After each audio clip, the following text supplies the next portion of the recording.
Call this meeting to order. This is the City of Southfield regular meeting, correct? City of Southfield regular meeting of the Planning Commission. April 29th, 2026. Can we all please stand for the Pledge of Allegiance?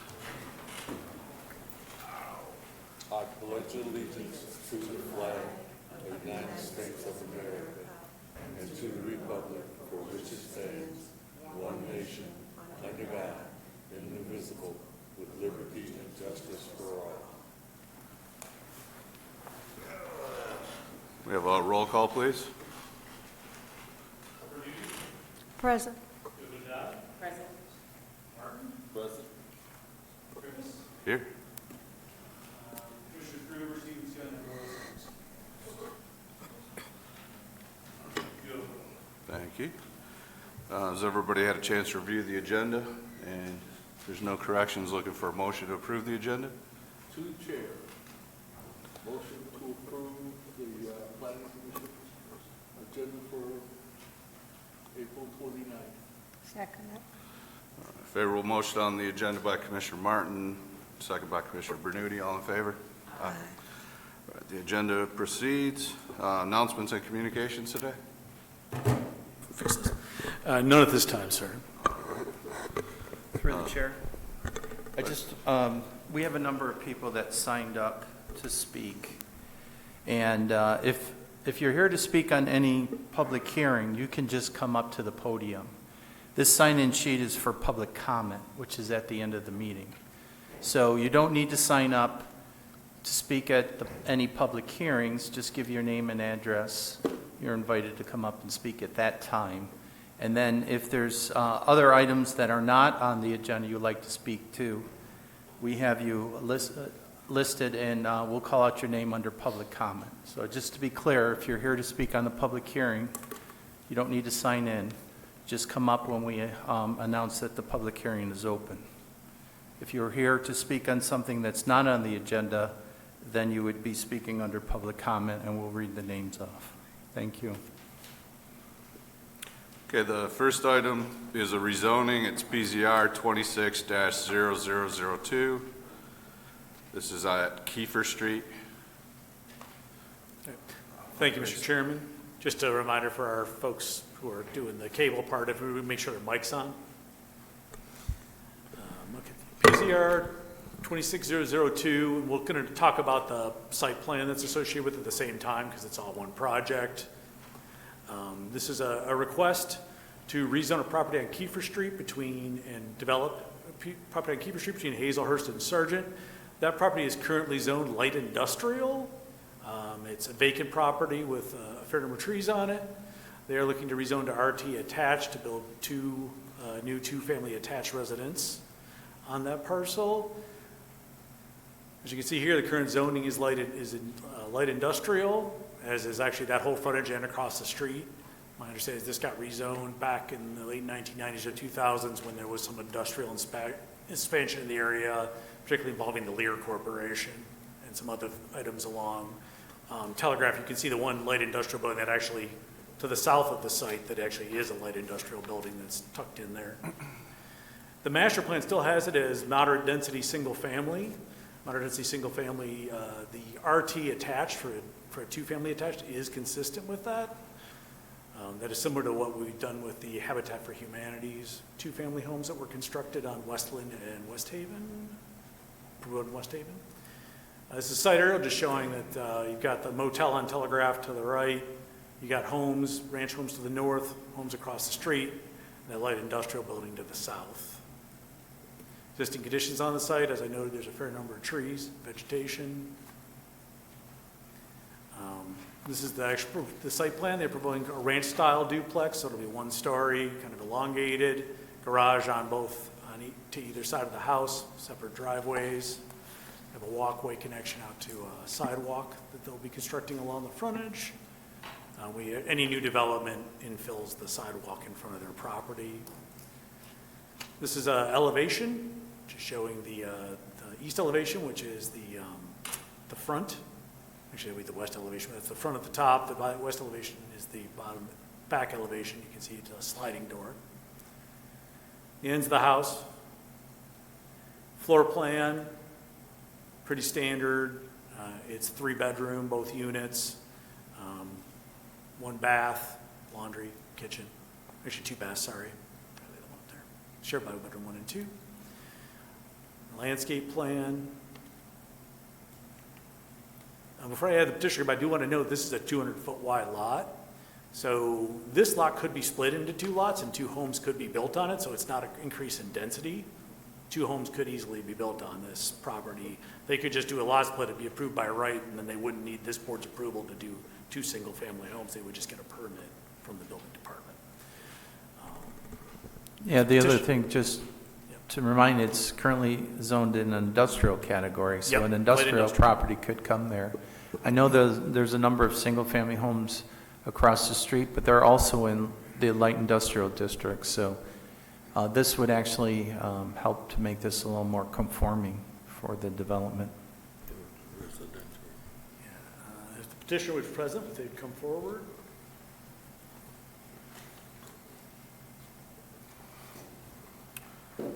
Please give us your name and address for the record.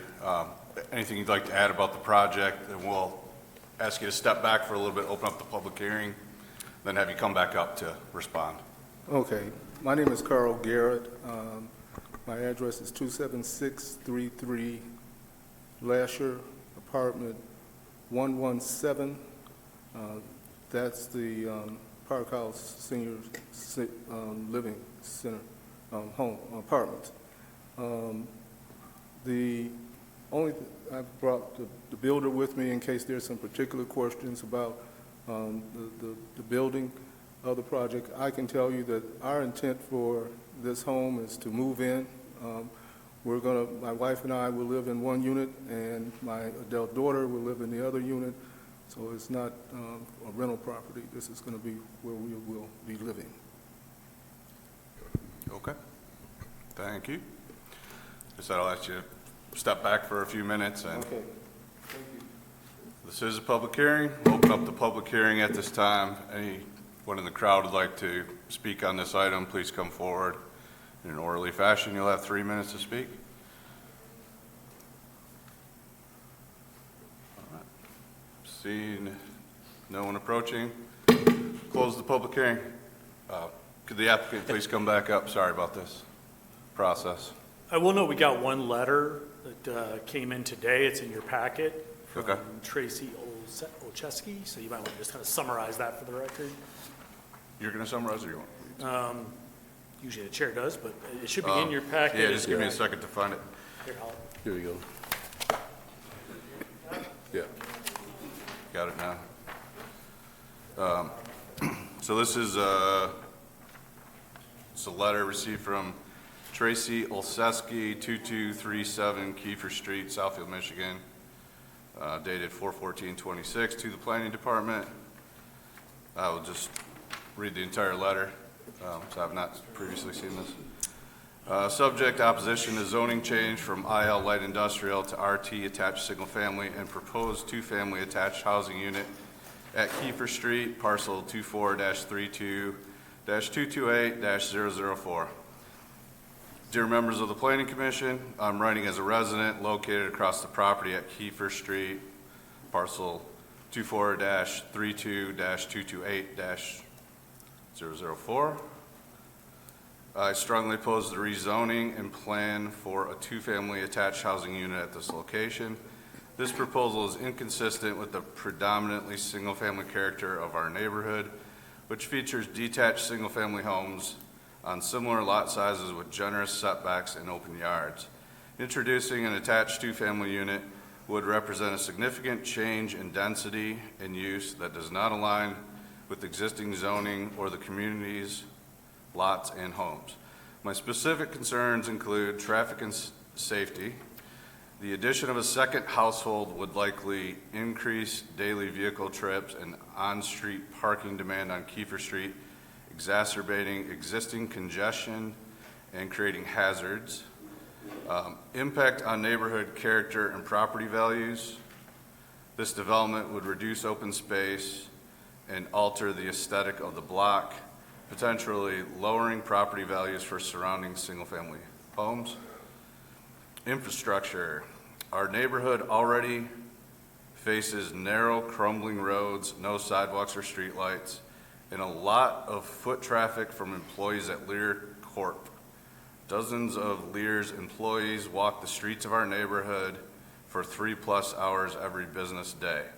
Again, there are no sidewalks for this foot traffic, and this project would add strain and increase safety risks. Other impacts: increased noise, privacy concerns from building placement, loss of mature trees and vegetation, or trees/vegetation, and further disruption to animal habitats. Granting this would set an undesirable precedent for future densification in a single-family zoned area. I respectfully request that the board deny this application in its current form to preserve the integrity and livability of our neighborhood.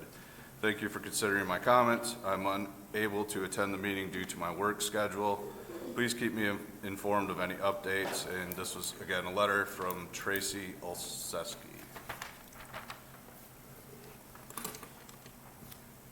All right. So we'll open it back up to the commission for comments and questions at this time. Commissioner Martin?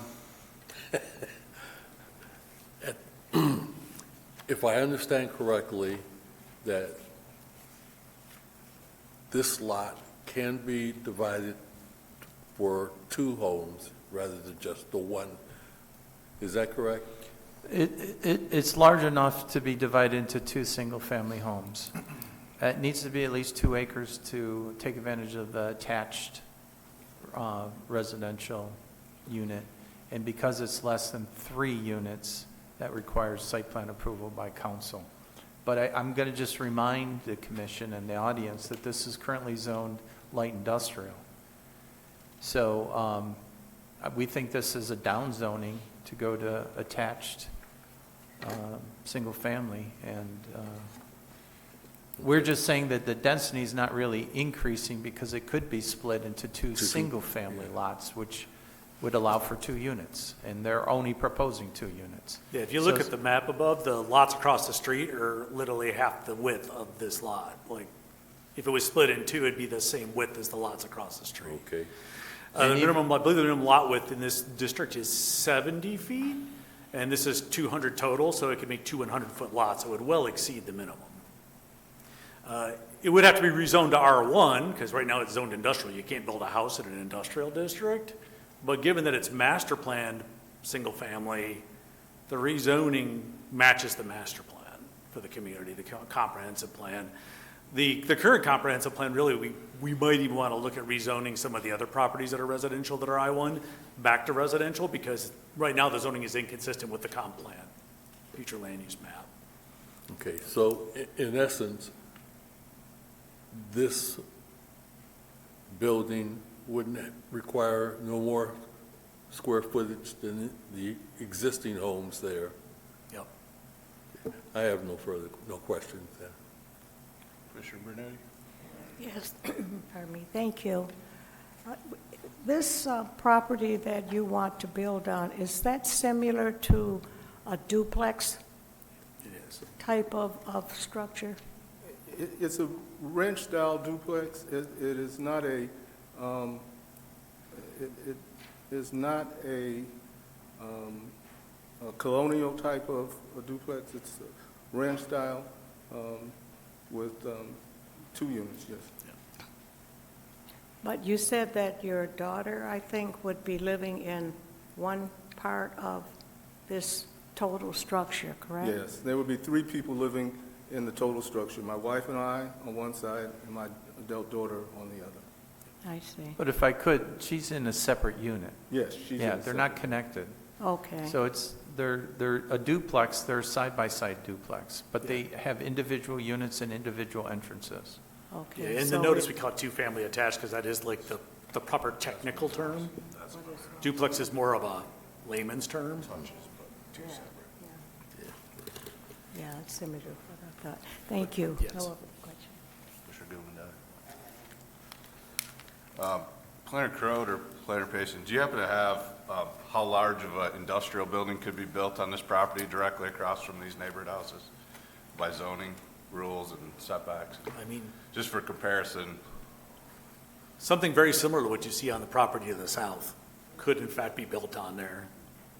So that, you see that kind of warehouse-type building to the parcel immediately to the south? Yeah. If it stayed light industrial, something very close to that could be built on the property. Or, yeah, or two of the industrial buildings that are fronting Telegraph could scale in there. So this could be a very noisy, dusty, industrial type use, could go in this spot, so. That's right. Hey, Respectfully disagree with the letter, but if you did industrial, it would be a lot more. could you Come a speak to little the mic, closer to the please? mic. Yeah. I said if you actually did industrial, it would be a lot more traffic, a lot more people in that area than opposed to what we're proposing. Yep. Hey, Go ahead. Commissioner Martin? Yeah. Along with the construction, you are putting in a sidewalk where there's currently no sidewalk? Yes, yes, And- that's correct. And we're taking great effort to make sure that the trees that are there, our tree survey plan is only going to remove the trees in the space for the house. We're going to be keeping all the trees that are on the set-asides in the front and the back. So Do you, by any chance, know how many trees you'd be taking out? They are required to submit a tree survey. Oh, okay. So and they have a tree replacement plan. So based on the caliber, size, the type of tree, the condition, we'll calculate what the tree replacement is. So in essence, you'd be maintaining the same number or the same volume of greenery? Or if they can't put all the trees on the site, they can contribute to the tree trust fund, and Yeah. we'll plant the trees in public rights of way. That was all. Thank you. Well, from a zoning point of view, you typically have your intensive uses like industrial, commercial, and then there's something less intense, and then there's something more private, which is single-family residential homes. So natural transition is some type of multifamily structure. We're severely lacking multifamily structures in this city, or the small and medium type of structures. This seems a very appropriate place to correct a previous problem with the zoning, the way I see it. I don't know why this would ever be zoned industrial connected to that neighborhood. It's a little strange how the streets turn there, and I don't know the history of it, but I'd be completely for the rezoning back to a more appropriate residential type of a zoning. And I understand this is multifamily, but it's only two-family. So at a risk of, can we talk about the site plan now? Do you feel it's appropriate, Planner Crowd, or should we handle the rezoning first? Well, you should act on the rezoning first. Okay. I do have some more comments about just the site plan, the building itself, and the exterior design when we get to the site plan portion, which is after this. Okay. But from a zoning point of view, I think this is actually going to be a lot better for the neighborhood than the potential industrial that could be there at any moment right now by right. Any other comments from the commission? Do we have a recommendation from the planning department? Yes, Mr. Chairman. We are making a favorable recommendation, or recommending a favorable recommendation to City Council. This is rezoning, so it does go to council, to rezone the vacant 1.01 acres of land on Kiefer Street from IL industrial to RT attached single family for the following reasons. The Southfield Comprehensive Master Plan indicates moderate density single family use for the property, which calls for single family homes on lots less than 20,000 square feet, along with complementary small-scale institutional uses. The proposed two-unit attached single-family residential building would be consistent with that designation and density. The rezoning of this parcel back to residential district from an industrial district would be consistent with retaining, protecting, and preserving the character of the residential neighborhoods to the north and west of the site, while providing for reasonable infill development within those areas. And the proposed rezoning will not have adverse effects on any adjoining zoning districts or land uses. Thank you. With that, we're looking for a motion on PZR 26-00002, which is the rezoning aspect of this site. To the chair, I'd like to recommend approval for PZR 26-0002. Second. We've got a favorable recommendation by Commissioner Bernucci, second by Commissioner Martin. All in favor of the rezoning?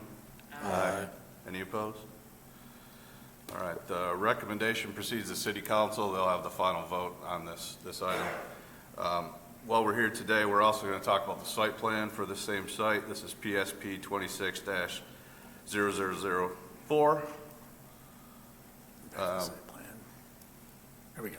What is, so the total size is 1 acre here? 1.01? 1.01 acres, the full size of the parcel. It's 200 by 239.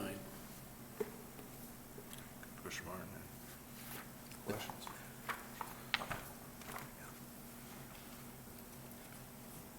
Mr. Bernuti? Yeah, no, We'll go back. go ahead, yeah. Any questions or comments on the site plan aspects? Commissioner Goodwin?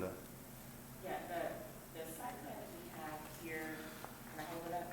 Sure. So all of the trees back here are gonna remain, Correct. okay? And you're gonna replace some of the trees on the side, these are gonna remain, but you're gonna replace some around the units? Yes, that's correct. Just wanted to be clear. Yeah. Thank you. A couple questions, I guess. Well, it looks like the roof pitch on this is a 512 roof pitch. There's one small detail on the corner. It also looks like this is a modular construction. Could you remind us what that means and maybe why you're doing it? It is a modular construction. These are built in a factory and shipped here in a trailer. They are Boca. Could you- Sorry. They are shipped here. They're built in a factory. They are approved by the state of Michigan. They come with a BSAR approval through the state. They come pretty much done on the inside. We'll finish the outside when they get put together. So yeah, it is a modular home. I don't know, do you have any other questions about It's a that? slab on grade? No, Foundation? we're doing a basement on this. You guys are doing a basement? Oh, I'm sorry, crawl space. Okay. No slab. So It'll there's- be a 4-foot crawl on this. So there's no, it's not a mobile home? It is doesn't not have a mobile trailer or a home. chassis? Yeah, Okay. It comes on a trailer, but it is craned off the trailer and put on the foundation. It'll be a 4-foot crawl space with a beam in the middle, just like a typical home would be, But straight? but and- straight. And plumb yes. and level? Yes, And not sitting in the weather yes. for months at a time.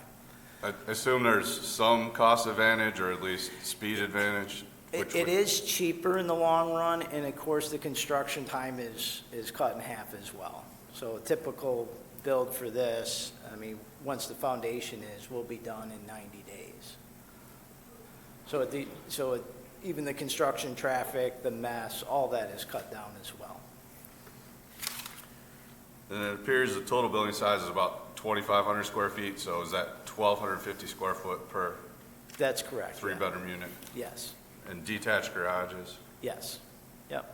So And these are, obviously, the garages will be built on site. so these are relatively small houses, there's just two of them sitting next to each other? Correct, yeah. And they'll come in 4 pieces, and put together. I mean, I'm in favor of modular construction. I think it's the future of residential. Definitely, it's the current of multifamily construction type. I'm a little underwhelmed by the design, or lack thereof on the buildings. It appears that there's some stone veneer, Yeah. maybe some accent siding, some additional shutters, I don't know, something to, Yeah, we could, and there's always, a lot of these too, what we'll do on the front porches, maybe we can do a little awning over the front porches and some pillars or stuff like that. So there are ways to dress them up to make it, look not so modular. Good. So if Good. that's something you guys would like to see, we don't have a problem doing that. I mean, I would definitely suggest anything. Okay. I understand construction is not cheap in this day and age, and the opposition from the existing people that bought their houses for $30,000, it's like everything looks cheap, and Right.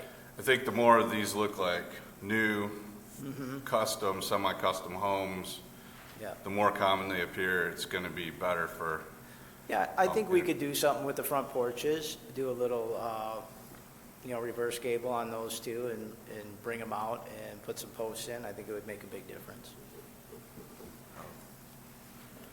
I think that would be very helpful. Commissioner Martin? Here again, even with this being modular built, the cost is still, looking at the, what's the Yeah, I construction mean, cost? this is still, you're probably in, I don't know, $600,000. five to $600,000 range, so by no means is it cheap. Yeah, I mean, so, yeah. so in essence, the property values will increase because of this property being built, and the housing value is based on that area. Oh, 100%. Yeah, I Okay. mean, this is really going to make, I mean, a great addition to the neighborhood. I mean, a brand-new, clean, nice-looking home. And also, with the addition of a sidewalk, they were talking in the letter against it, they were talking about the walkability. Yeah. Adding the sidewalk is giving something that doesn't exist currently. Right. I don't have a problem. No further questions. I would just add, if I may, we did our due diligence, my daughter and wife and I, when we looked at traditional build versus the modular. We had a chance to go visit some models down where they're at the manufacturing factory, and we were impressed with the quality. The idea of being able to put the structure together in a controlled environment versus the elements offered a great deal of, impressed us. And when we looked at and when we walked through the models, they were and just like a home that would be built up from the ground.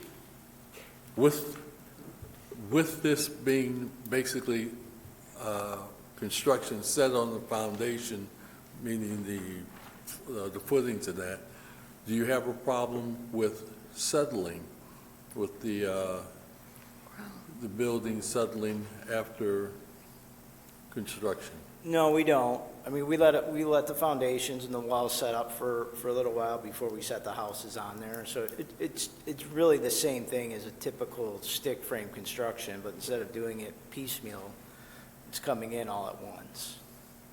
Okay.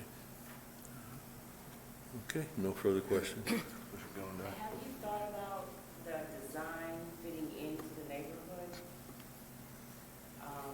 You know, accents, things like that, that will make it blend in with the housing in the neighborhood? Yeah, when we looked at the models that were available, this one did kind of fit in with the homes that were there. We were very intentional in terms of wanting a single floor as opposed to a multi-floor, the ranch style versus a more colonial, which I think this will certainly fit in with the homes that are there. The two houses to the north on Kiefer on this side of the street are both ranches that are longer single-story structures. We did note that when we were in early discussions with Mr. Garrett. If you look at if I can slide back to the aerial here, you can you can see it here. Those two homes to the north and the one on the corner, all three of those on their side of the street are ranches. The other side of the street, there's kind of a variety. There's some ranches, there's some story and a half, multi-stories. It's kind of a variety of housing types on the other side of the street. But on this side of Kiefer, those three houses immediately to the north are all ranches. So it does have some consistency with what's on its side of the block. I think we talked about having at least the house no more forward than what the other houses are, so it's more consistent. Yes, we're going to not just do the 30-foot setback, we're pushing it back further. Yeah, the minimum setback would be 25 feet. They've got it back to match the setbacks of the Yeah, homes to the north. Yeah. That's helps it blend more. So they're at 44 foot to match those other ranches that are to the north of them. They're all right around 40 to 45. They're right in that area. Yeah. So, Yeah, I'd just like to note too, this is a very deep property, 230 feet, it's 200 foot wide. Smart to keep all the large trees to screen yourself and your neighbors from the industrial property on Telegraph there and all the traffic and noise. So I think you've done a good job of fitting a relatively small building onto a very large lot, and it definitely is size appropriate to two single-family houses, but a little more efficient and fits into this size property well. It's not trying to overwhelm the neighborhood. It's not a giant 3 or 4 story apartment building across from single-family houses. It's essentially two small single-family houses with some efficiencies of construction. So I'd be totally in favor of approving this project if you give the front elevation a little more style, hopefully. And would note too that there's 2 detached garages that sit back and kind of tuck into the trees, it looks like too. So again, kind of reduces the size of the building up on the street and tucks in nicely. Any final comments from? How long would it take you to complete this project? Like I said, usually, once the foundations are in, it's about 90 days after that. It usually takes us about 60 days for site prep to get going and get everything ready for the house to come. Okay. Thank you. Okay. All right, is there a recommendation from the planning department on the site plan? Yes, sir. I will note, because this is less than 3 units in an RT, it does have to go to council. This is a recommendation to council instead of a site plan approval per se. It's one of those odd little provisions that moves a site plan to council still. We are recommending a favorable recommendation of this project for the following reasons. Appearance, these are the criteria for site plan appearance. It really does blend. It is a ranch. It's meeting the setbacks. It's lining up with the other homes. It really, other than, as we noted, like, it's maybe a little plain, but otherwise, in terms of massing, it fits right in. Coordination with adjacent sites, once again, with the setbacks, the circulation, the buffering, the large setbacks, like, it's a minimum 30-foot setback, and they're given almost 35 on each side. Public services, there are adequate services, utilities in the area, water, sewer, et cetera, for it to connect to. It was designed for single family in that area. This is only 2 units, but 2 homes could be here. Site design characteristics, once again, as you noted, they've matched the existing setbacks, but they're also tucking everything in to try to avoid clearing more trees from the site than they need to. Site, vehicular circulation and access, you got a road there, it's designed for single family traffic, you're only talking 2 units with 2 driveways, there could be 2 homes with 2 driveways. And based on the representations, facts, stipulations stated on the application and placed on the record, a public hearing by the petitioner and the representatives. And then the conditions we're looking at are site and building shall be developed in accordance with the revised site plan prepared by Next Modular, per revision submitted April 21st, 2026, and continuous compliance with all applicable code, ordinances, codes, laws, and statutes. All work to be performed under plans, permits, and inspections by the city of Southfield. Thank you. With that, we are looking for a recommendation from the Planning Commission on PSP 26-0004. To the chair, I recommend that we approve PSP 26-004 recommendation. I support it. Okay, we've got a favorable recommendation by Commissioner Goodwin Dye, supported by Commissioner Bernuti. All in favor? Aye. Any opposed? All right, favorable recommendation. Your next step is city council on both items. Okay. And they have the final vote. Monday. Monday, 6 p.m. I'll send a reminder. Okay, thank you. Good luck. Thank you. Thank you. Thanks. Next item is PZR 26-0003. This is a rezoning at the request of Southfield Signs at 18940 West 8 Mile Road. Introduction, please. Yep, as noted, this is at the corner of, the northwest corner of 8 Mile and Stahaley. Site is currently a light industrial building. It is existing as a light industrial. Immediately to the east there is, I think it's the Food Lion? It's a market, it's a grocery. And then you got an industrial, larger industrial use that's zoned I-1 immediately to the west. And then north of it is actually a parking lot for the I-1 use with a fairly large, like a screening wall and a buffer, landscape buffer. If you look at the zoning currently, you got I-1 industrial, you got IL for this site, you got OS office service, which is where the market is, pretty strange. Then you got R2 residential zoning up Stahalin, P parking where the parking lot is, and then along the front of Stahalin, they left it zoned R2, probably to make sure nothing commercial could be developed all the way out to the frontage when they did this. It's a split zoning. That actually the property to the north and west is split zone three ways. It's I1, P, R2. So they built the transition into the zoning. The future land use map, we've got the industrial zoning to the west. You've got site is local mixed use, then you got the moderate density residential in the north. You can see the site aerial. This is a sign company. They've been there for a few years. What they have is they have a lot of vehicles and equipment, and then they have like sign materials, and they don't have enough room in the building to store them all. So what they want to do is rezone the property to I1 so they can build a storage building along that north property line. The IL requires a large setback requirement that would eliminate them from doing that. And then they could move the bulk of their equipment and materials stored indoors, which would protect it from the weather and also provide better security for those materials. And would sort out a little bit of an ongoing court enforcement problem they've had with storing things outdoors. This is an existing site now. They don't have any signage in the building because actually they're not like a walk-in business, they're a contractor. They fabricate signs and they install signs. They don't really invite the public to just show up in there because they work for businesses. That's what they do. This is their very conceptual site plan. Well, if this rezoning is approved, they'll actually need to do full administrative site plan review under the industrial zoning with the planning staff.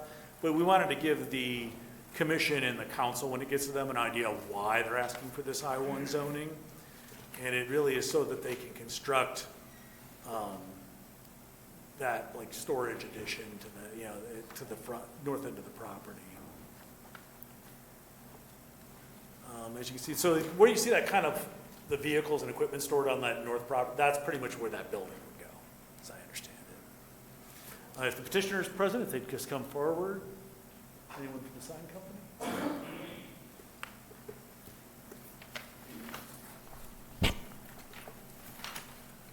Please again, state your name and address for the record. Anything you'd like to add about your project?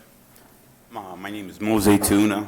I'm with Southfield Signs, address 18940 West 8 Mile Road, Southfield, Michigan 48075. Honestly, he pretty much explained everything. Okay. Just want to get that building to help store our equipment inside and store some of the stuff that's outside, all indoor, to keep it out of the weather and help just maintain the property even more. Okay. Just as with the previous applicant, we have to open up a public hearing. I suggest you grab a nearby seat. Okay. We'll open up the public hearing, take some comments, and then invite you back up. This is a public hearing. Open up the public hearing on this time. If anyone would like to speak on this particular item, PZR 26-0003, state your name and address for the record. You'll have 3 minutes. PG, P.O. Box 155, Southfield, Michigan 48037-0155. Just wanted to let you know, Mr. Tom Pazin, through the chair, we cannot hear you out there. You're not speaking in the mic. You're speaking very fast, and I didn't understand a word that you said, and some of the people near me didn't understand as well. If you go back to the site aerial picture, what is that in the far back? Is that like just trash, debris? Is that equipment? What exactly is that? And is the place actually open? Are they doing business? And then what are the ramifications to go from light industrial, or go from industrial to light industrial? What's being allowed or not allowed? I think since these meetings are being televised, members of the commission and the city staff might need to go into a little bit of detail for the people that are watching these meetings that don't quite understand, but they want to learn about what's going on in their city process. Okay. Thank you. Thank you. We'll address your questions at the end if there's any other comments. Are there any other comments or people that would like to speak on this item? Seeing none, close the public hearing. A couple specific questions I believe you addressed that you may not have been able to hear. Yeah, I mean, I'm on the mic here, but the use is open. It is an operating business with a certificate of occupancy. They have a variety of vehicles, trailers, and some materials stored in the yard. As I noted, they've had some code issues with some of the exterior storage, which is one of the things they're trying to solve with the storage building that they want to construct. The IL industrial district allows generally like lighter industrial uses that are entirely interior to a building, other than obviously plated vehicles and trailers. The general industrial, the industrial does allow more intense uses, but those more intense uses, the bulk of them that would be not allowed in the IL are special land uses, which would require this board or council to review them in more detail.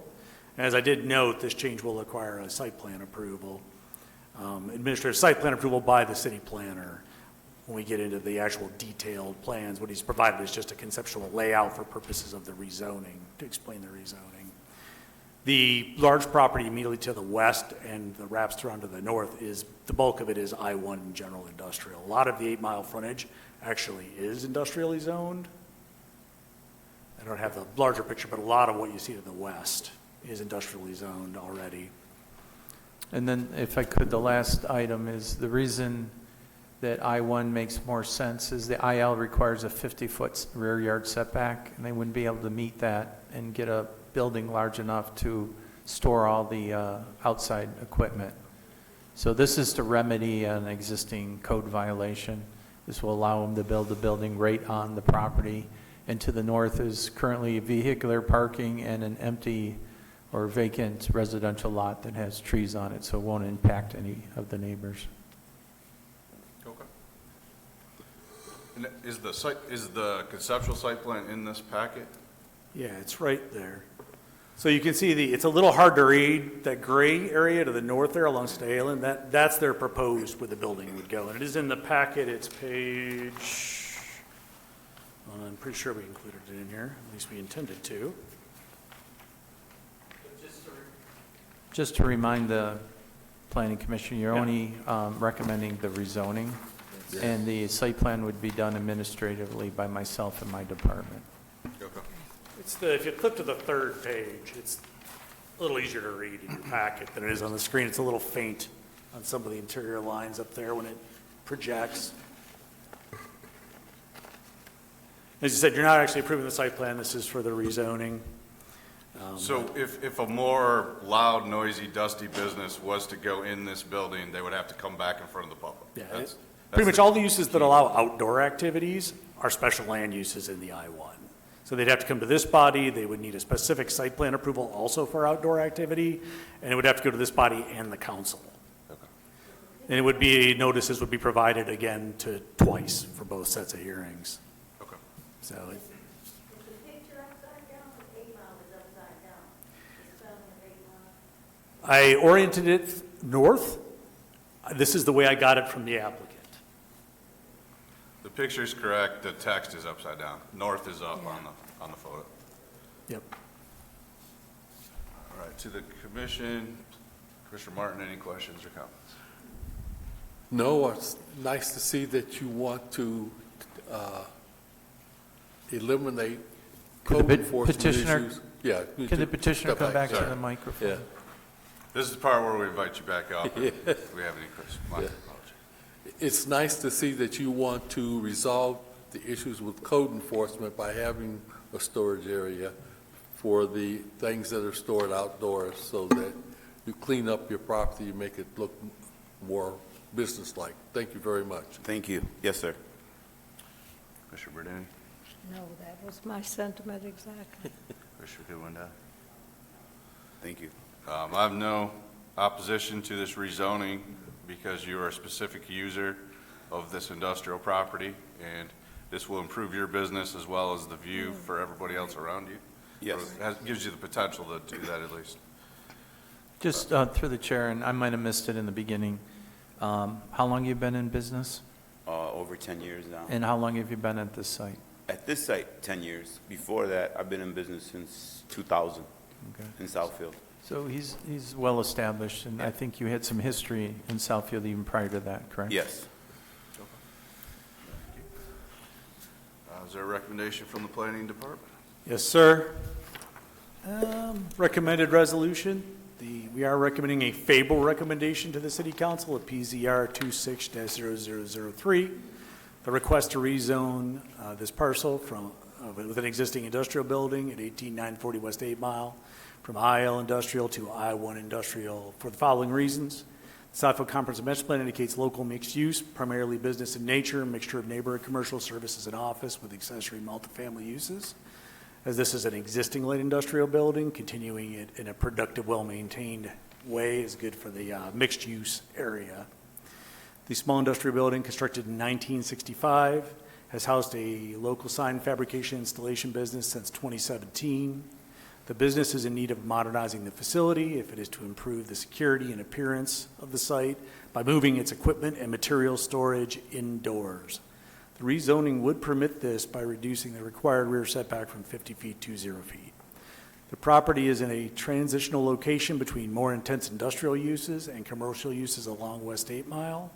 The property is separated from the residential areas to the north by a parking lot serving the building to the west that has a screening wall and substantial landscape buffer along Stahalin. The proposed rezoning will not have adverse effects upon any adjoining zoning districts or land uses. Thank you.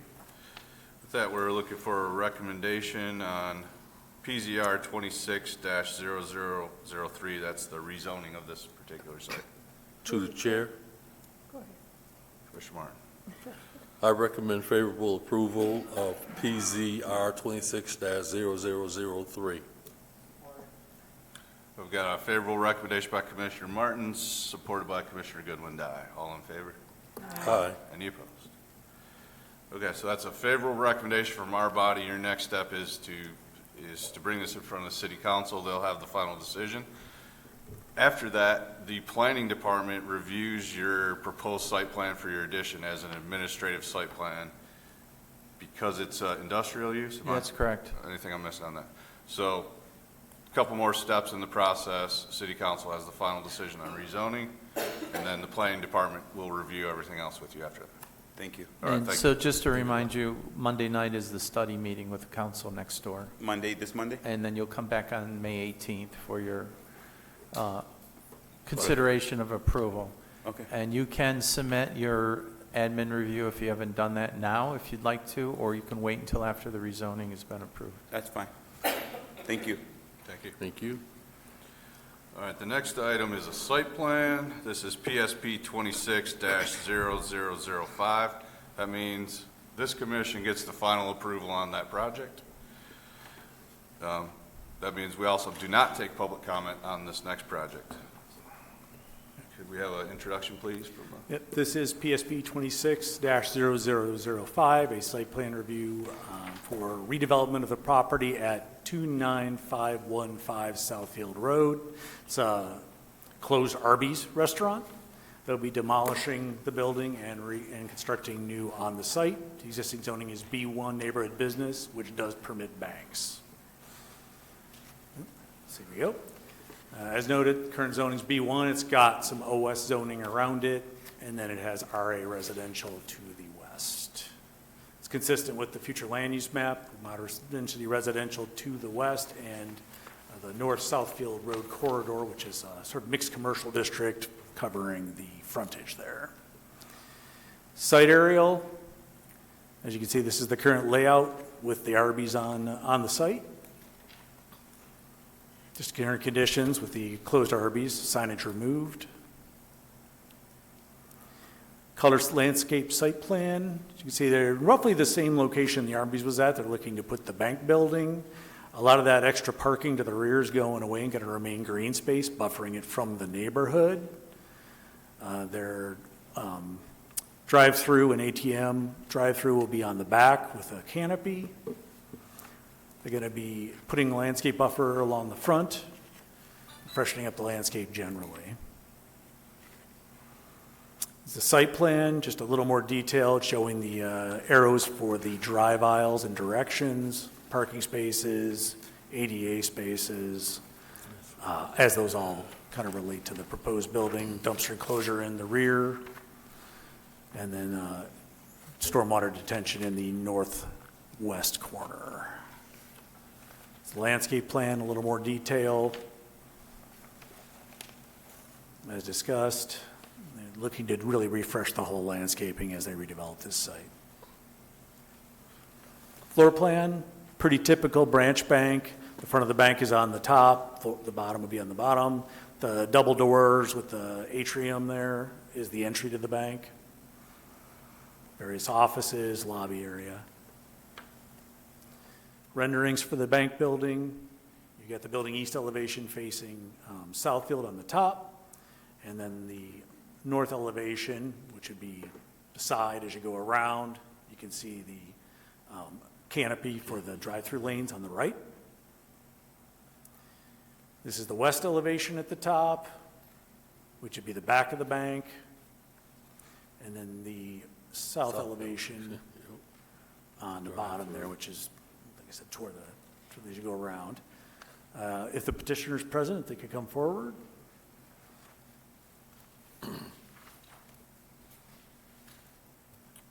State your name and address and anything like that. Sure. I'm Michelle Matson, Genesis Credit Union, 2100 Executive Hills Boulevard, Auburn Hills. Is it okay if I just give a brief intro of the credit union? Please. Please do. Okay, great. Genesis Credit Union is a not-for-profit, member-owned financial institution. We're based out of Auburn Hills. We're the fourth largest credit union in Michigan. We have over 290,000 members and 32 branch locations. We offer membership to anyone. If you live, work, worship, attend school, or do business in Michigan, you qualify for membership. There's also several other ways to qualify, all listed on our website. Genesis has consistently received Bauer Financial's 5-star rating for safety and soundness, and our member deposits are federally insured by the National Credit Union Administration. We're proud to serve the communities that we have branches in. We actually volunteer 7,000 hours and partner at over 1,600 community events. And we're excited to partner with Southfield in that same capacity. The credit union is dedicated to helping our members achieve their financial goals. And we're excited for this opportunity to build a new branch in Southfield. And thank you in advance for your partnership. And we're here to happy to answer any questions. Thank you. Did you want to add anything right now, or that's okay? So if I could, I brought up an issue during the study session. You're the architect, right? I'm the civil engineer for the property. Okay. I had brought up about the clearance. Yes. Now, the National Fire Code requires 13.5 feet clearance, and that's what I was referring to, and that's the standard that we've been using all along. However, I have to defer to the fire marshal, and I understand that one of our planners talked to the fire marshal, and as long as there's access on the outside of the canopy, they were fine with what's somewhat lower. So I did raise that as an issue to have followed up. And again, I don't know if, did you have an architect at the study session? We did not have an architect at the study session, but he's reached out to the planners several times and kind of talked back and forth with you and the fire marshal. Yeah, and recently we had an emergency medical vehicle have the cab tore off because the clearance was not high enough, and it was mismarked. So I did follow up with the fire chief on that issue.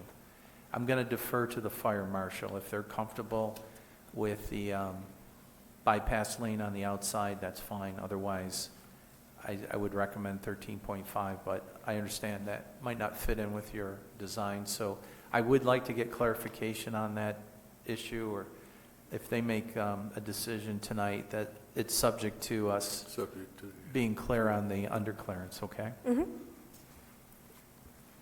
Yeah, just to add, we've been in my name is Tim Wood with Nowak & Frost Engineers, 46777 Woodward, Pontiac. We have been in conversations with the fire marshal and the land department. We're confident that the bypass lane it's 20 feet wide, clear above, that it meets that requirement. Yeah, Since I raised it at the study session, I wanted to acknowledge that there was a different interpretation on that, but I still would like to get clarification myself. I know you were talking to one of our other planners in the office, but I had also a follow-up discussion with the fire chief, and he said we want to make sure we're all on the same page. So, Okay.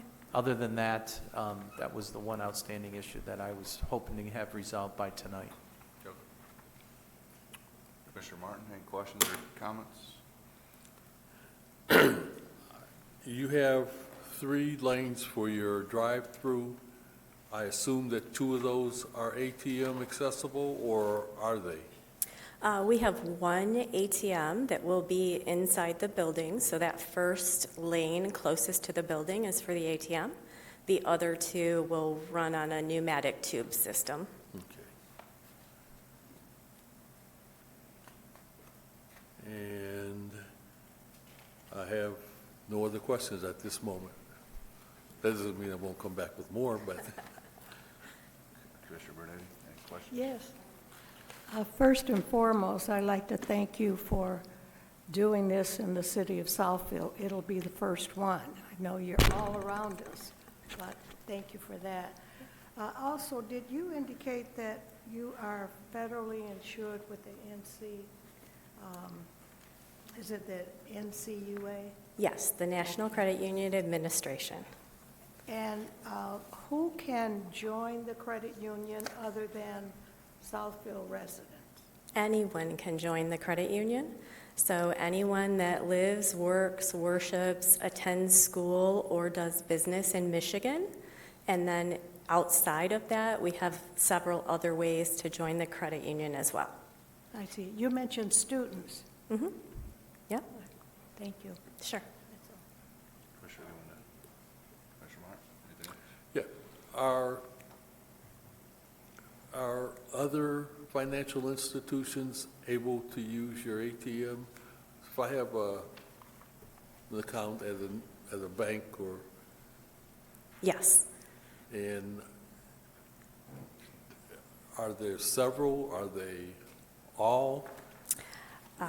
Generally, you find a credit union in one city, you might not be able to use an ATM in another city or state. Yeah, so we participate with the co-op network. So it's a network of about 30,000 ATMs. So almost any other credit union is also participating with that same network. But bank cards can also use our ATM. So MasterCard, Visa cards. If they're not within a certain network, there may be a small surcharge fee, but that's very similar to what other banks also charge non-members for.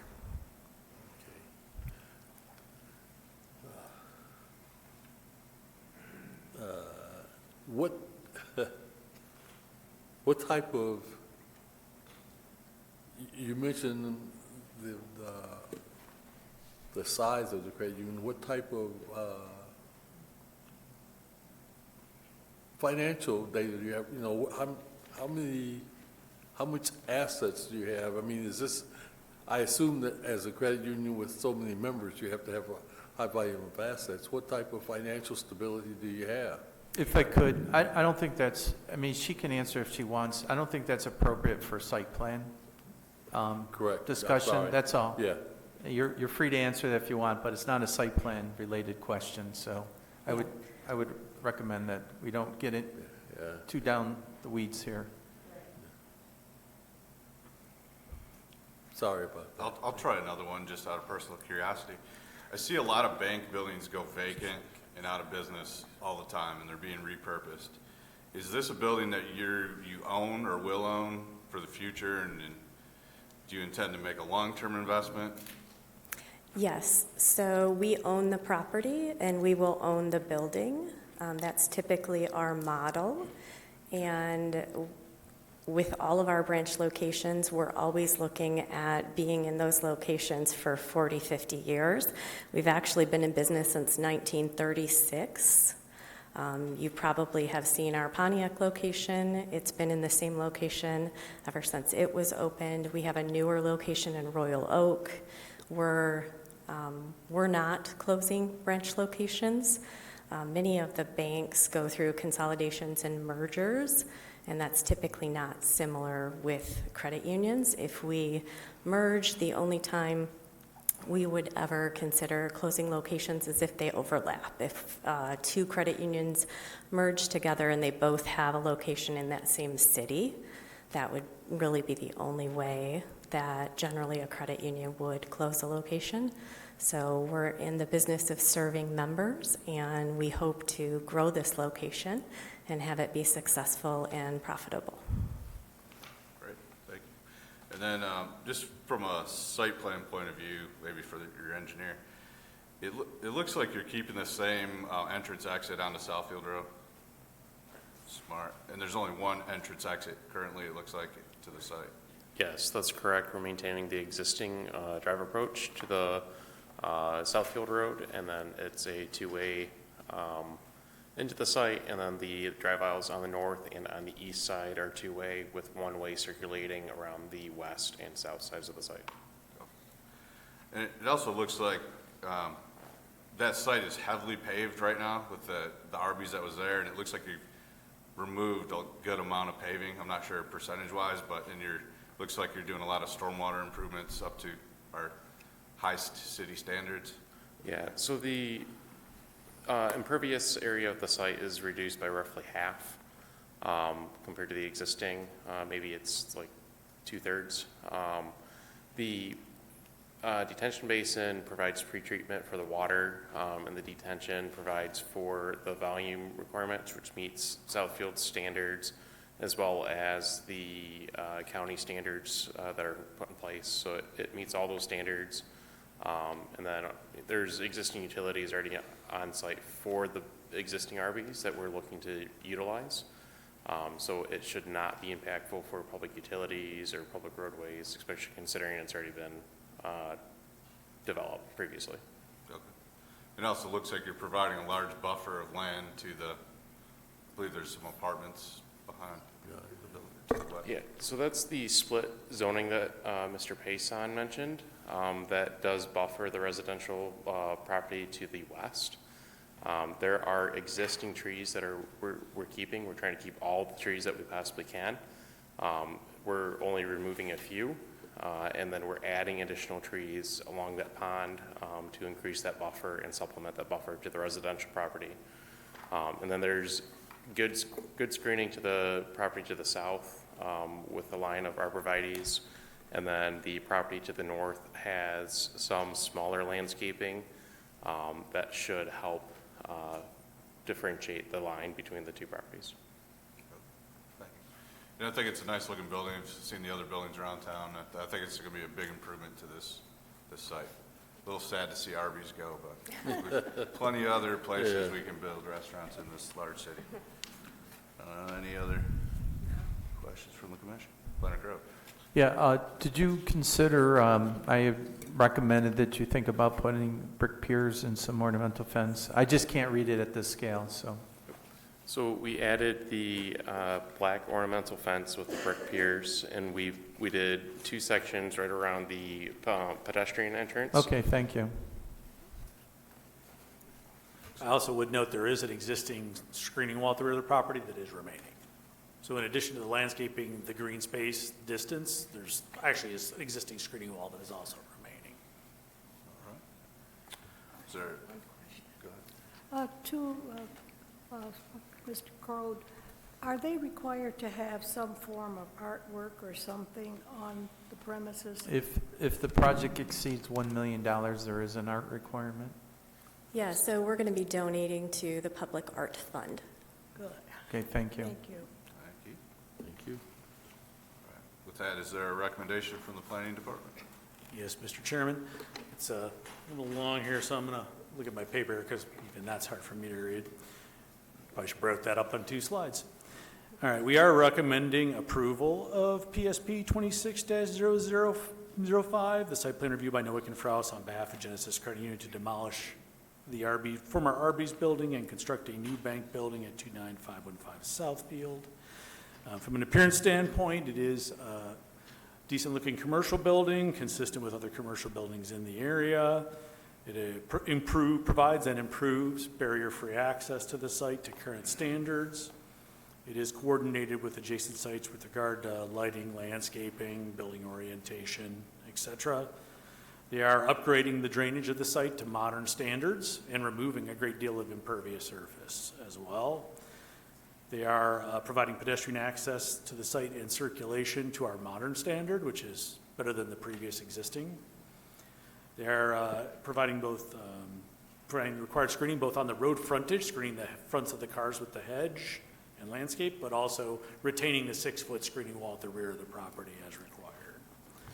Site design characteristics are appropriate to the site. It is a rectangle, it's relatively flat. It's consistent with other similar development in the area. Site lighting is being improved and meeting our current standard in terms of glare and minimum levels, maximum levels, that sort of thing. Vehicular circulation and access is being kept similar to the RBs, retaining the existing curb cut, providing for two-way traffic where the 90-degree parking is, and then one-way traffic around the rear of the building where the drive-through windows are at.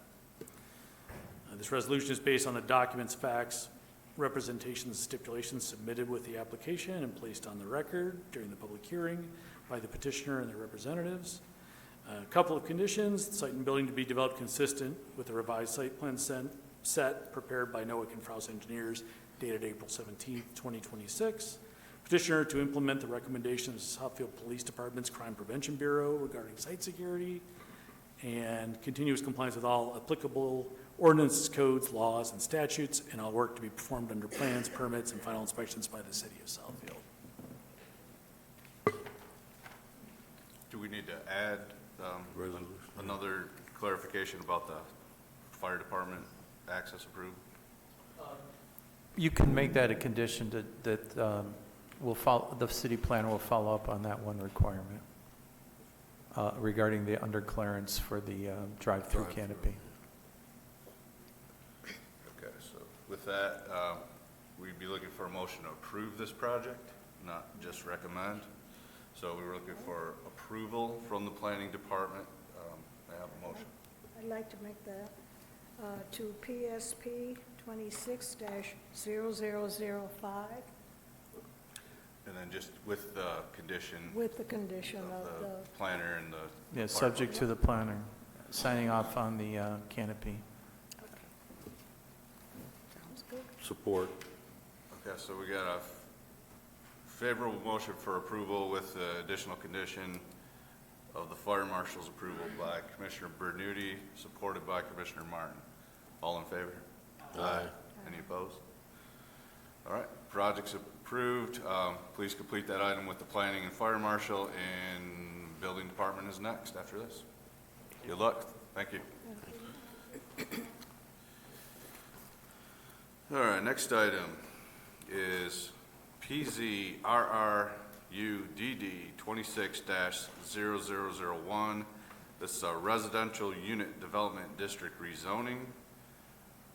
Public hearing, and this is at Inkster Road, near 10 Mile. Yeah, the site currently doesn't have an address because there's no buildings on it, but the parcel number is provided. It is currently zoned RE residential.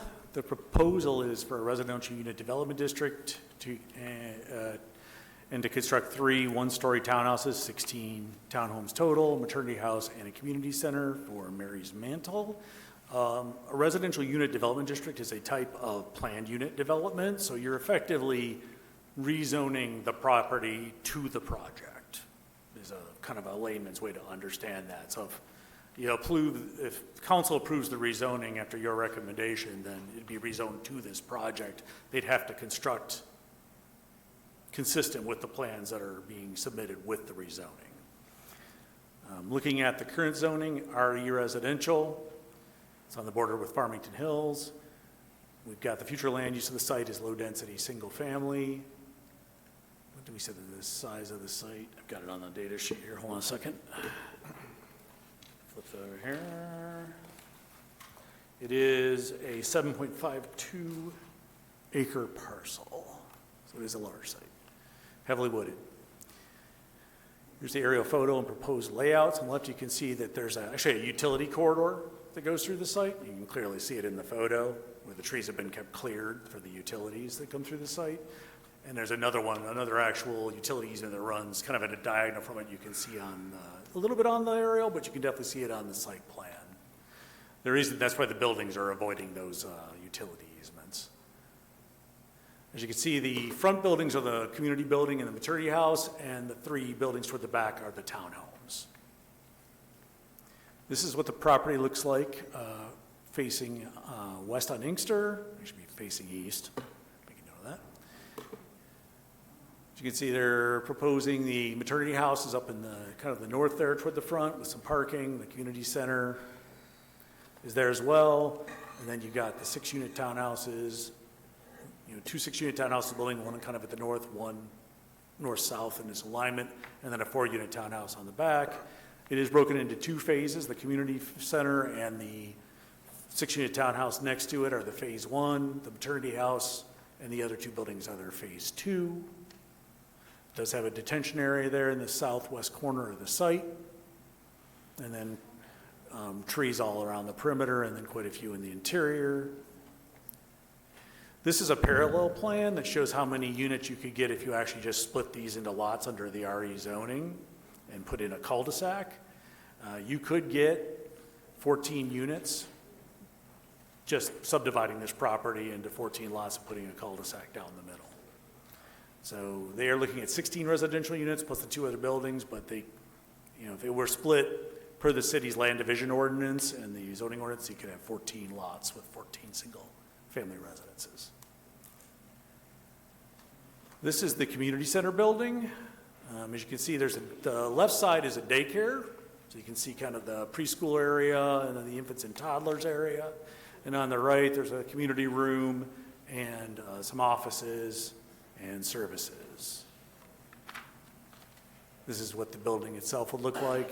It's a little bit of a tall ranch style. I think the size of the building leads to the roof being a little taller.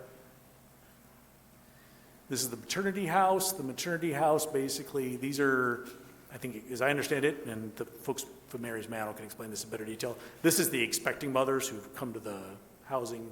They're living kind of in almost a dormitory style with their own bedrooms and shared baths between. There's a caretaker who's on site who is there 24/7, as I understand it. It's a kitchen and a community area kind of in the middle, and then there's some office space as well. This is what the building looks like. You got your south elevation and your west elevation. There's a garage. This is the 6-unit townhouse plan. There's 2 of these buildings. These townhouses are 3-bedroom. They are done in a ranch style. And they've got, I believe it's two baths.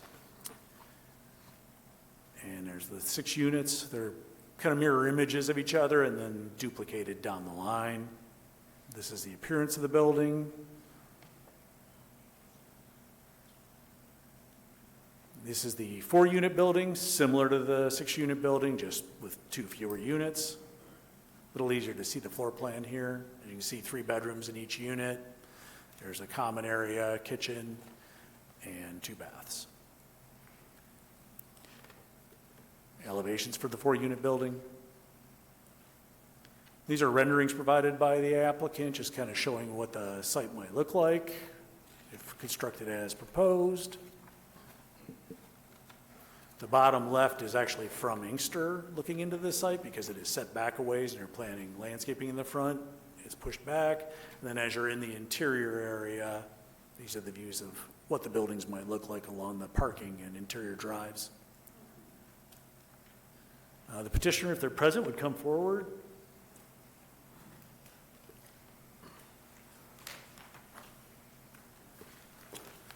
Please give us your names and addresses for the record. Sure. And anything you'd like to add about the project. Great, thank you.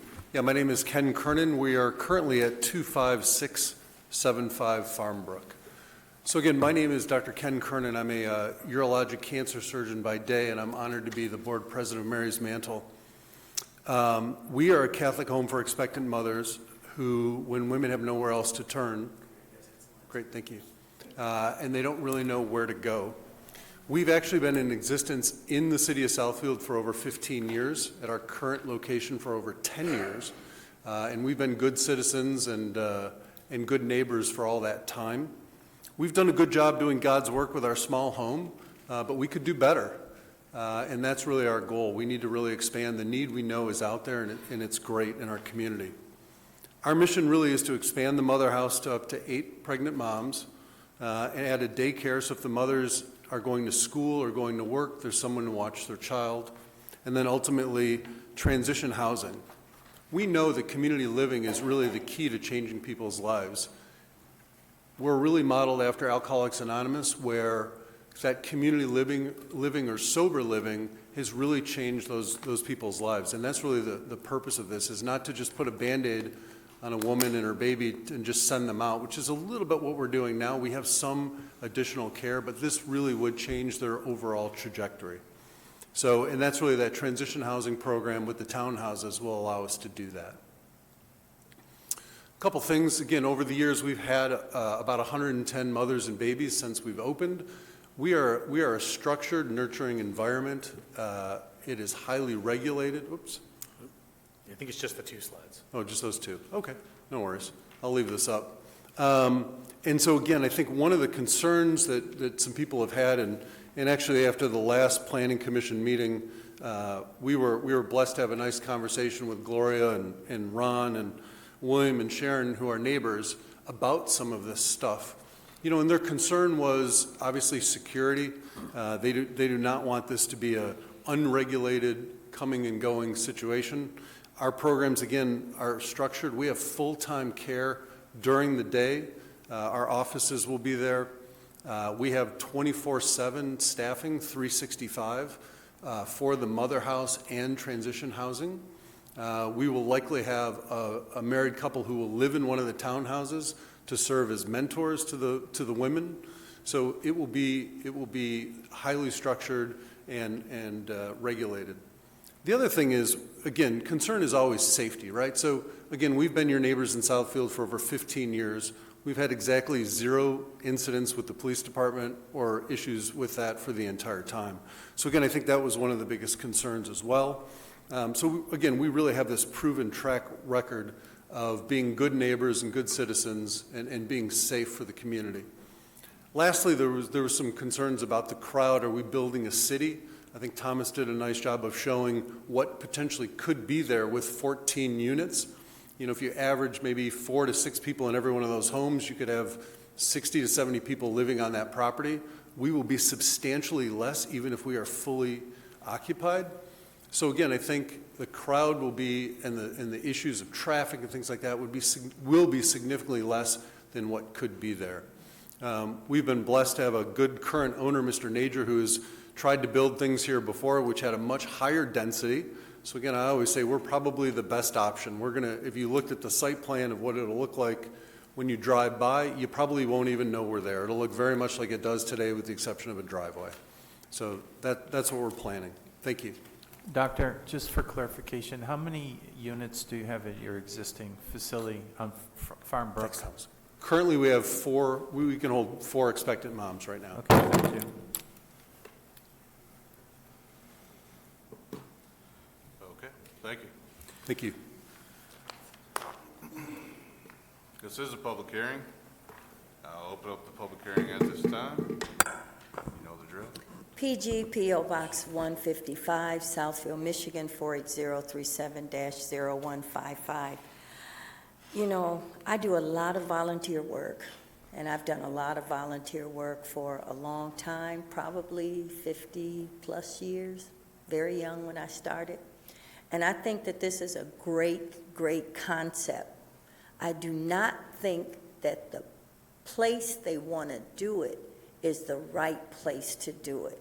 I think it's too dense. The renderings are very ambiguous. It shows a nicely paved road, it shows people walking outside, cars, all of that, but it doesn't really show what it's going to look like in color like that. The trees that you showed, those are a resident's trees because she lives on 3 acres. You guys know that Inkster is a 2-lane road. It's very dark. It's right near Carpenter Lake, and there's a lot of wildlife out there. I think this is a great concept, but this is not the right location. It's too much. 16 townhomes, ranch style, detached. You want the community center, you want this and that. What I would like to see this petitioner do is partner with the city of Southfield, because for years they've been trying to build a community center.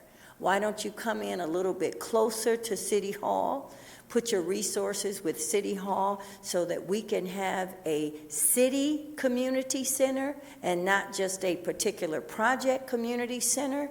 And then you're bringing these young ladies over here to get acclimated into the Southfield community with their children. We've got daycares near here.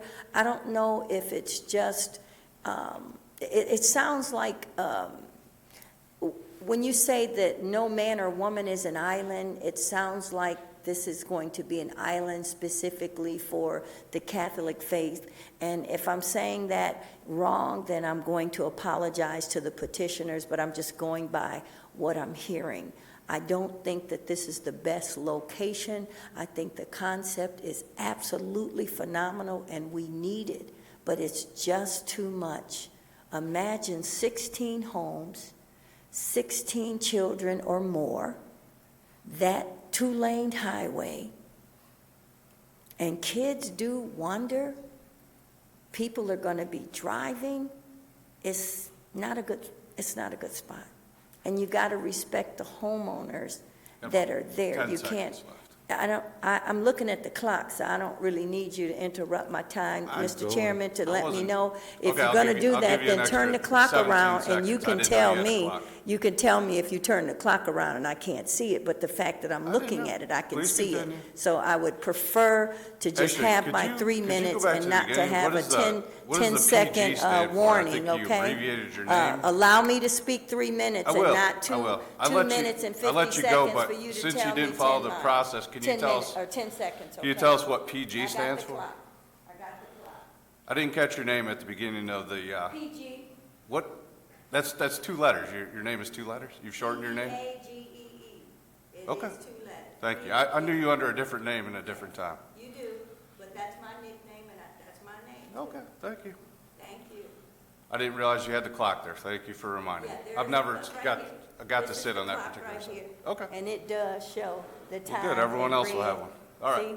Okay, on to the next person. thank you. So you'll have a full 3 minutes.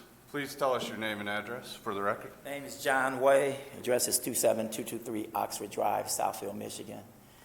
The one thing that I noticed here is that everybody seems to really put a lot of emphasis on time and years. So I'm going to just start off there too. I appreciate when you said when you asked the business owner how long he's been here, he said 10 years.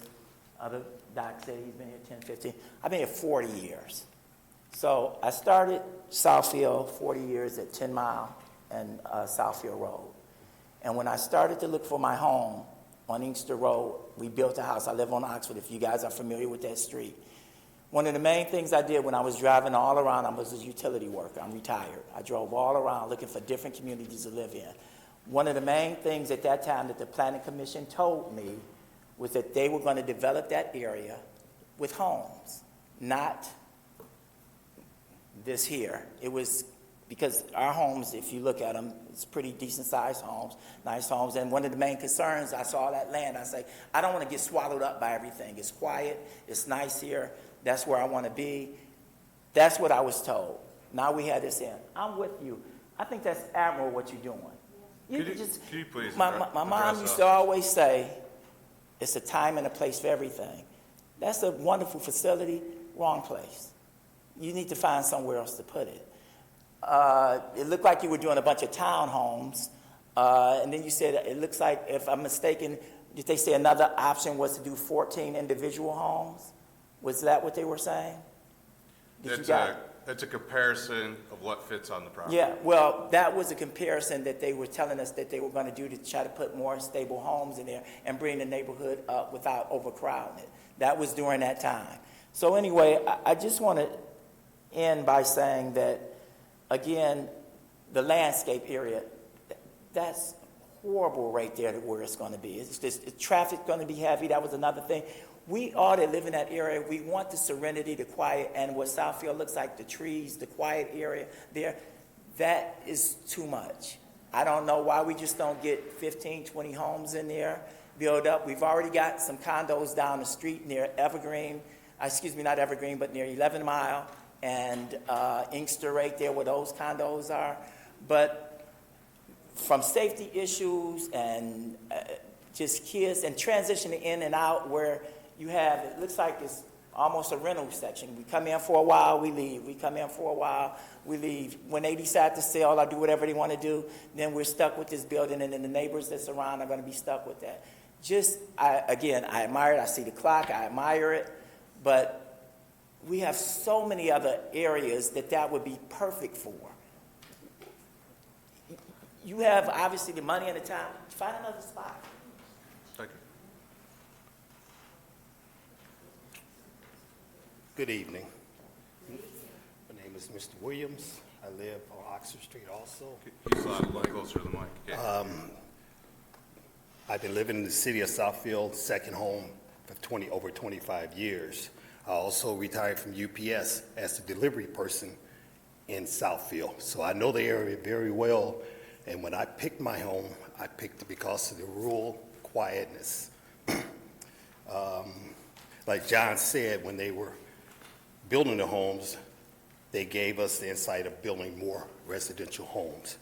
It's not an area that you will want some type of community center located. We're looking at probably 98% of home ownership in that area. Their homes range from anywhere between $3,000 to over $1 million. And to come in and put a community center in a rural residential area like that, I don't know where these gentlemen live. They may live in West Bloomfield, they may live in Bloomfield in a nice quiet area, and they wouldn't want that in their area. I'm quite sure we have a lot of other areas in this city that we can build to bring the single moms in the community together and get them a better direction on life. I don't think that area is the place. The traffic, we're going to find more deers on the road dead each morning, dodging them. When you live in the area, you know how to look out for them. The speed limit is 35 for a reason. If you put more people out there, that speed is going to increase. It's a dark rural area, peaceful, and I enjoy that. And the people or the gentleman or the company that wants to put this community here, I wish they reconsider and think about if someone was putting something like that in their community where they spend $800,000 for a home. And all of a sudden, we're taking lower income and compounding it in the place that we work very hard to succeed and live. Thank you.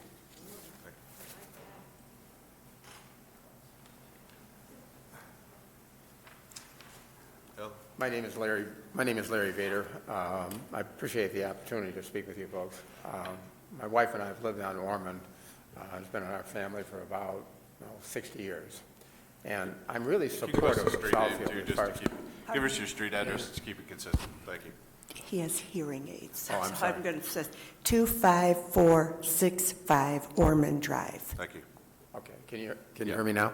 Yeah. Okay, all right. Anyway, so I'm supportive of anything that happens in Southfield.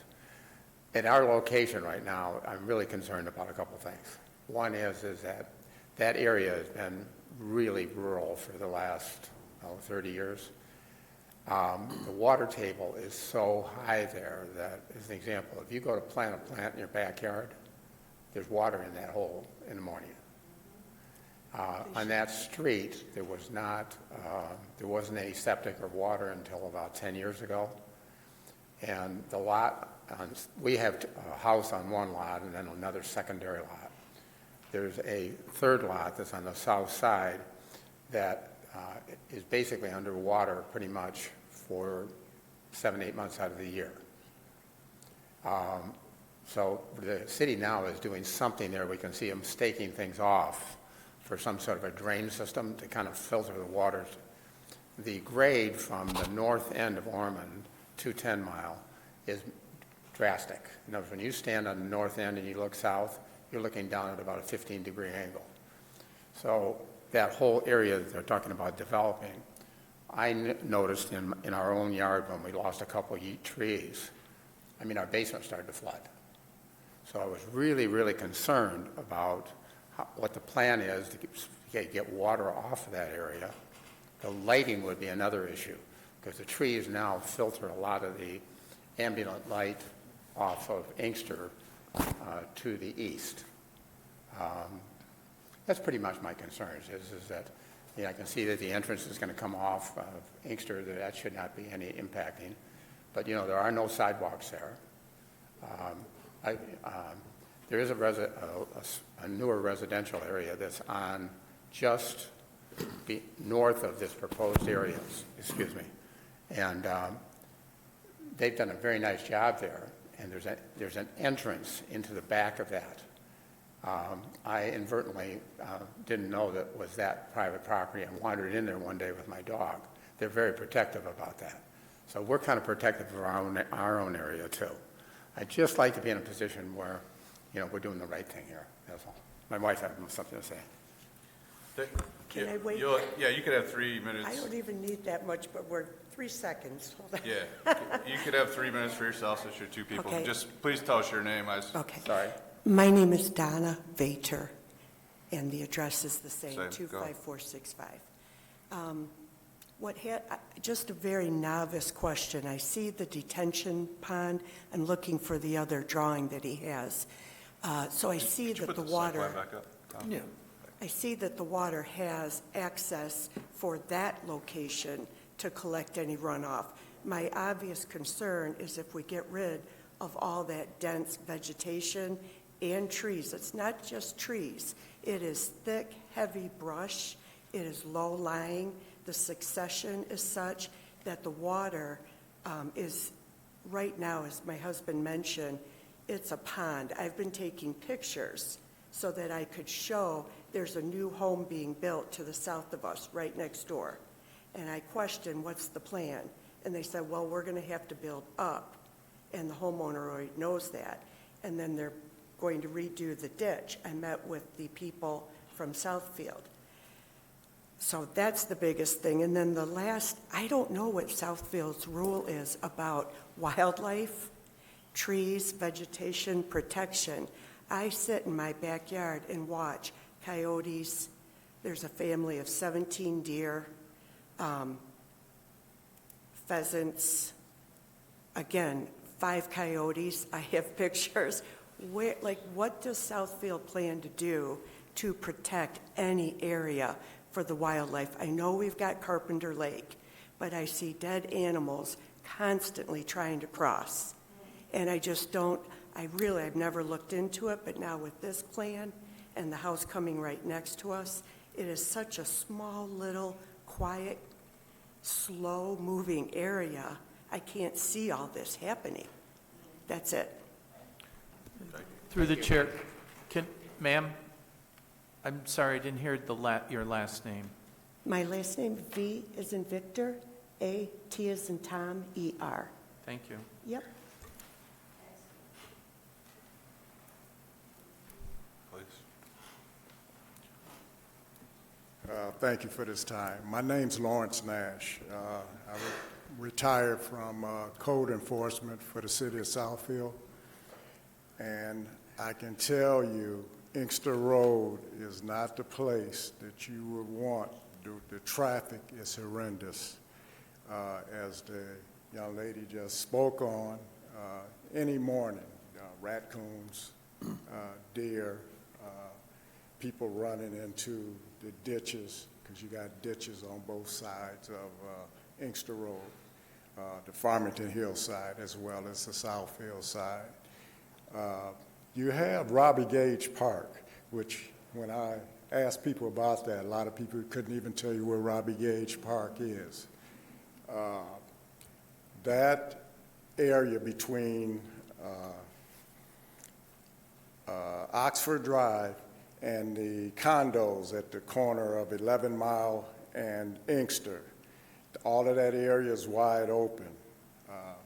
They had one, he's retired now, police officer that did animal control, tried to help a deer out of the cemetery got caught between the bars. And, you know, he was injured, gone for quite a while.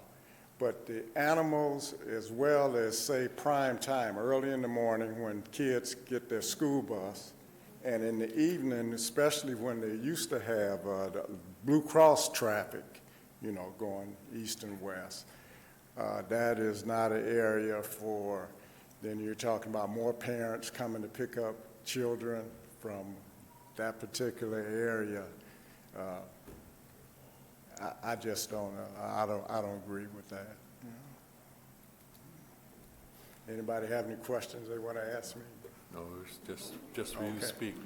No, this is a you speak, and we'll listen and answer at the end. Thank you. 20 years.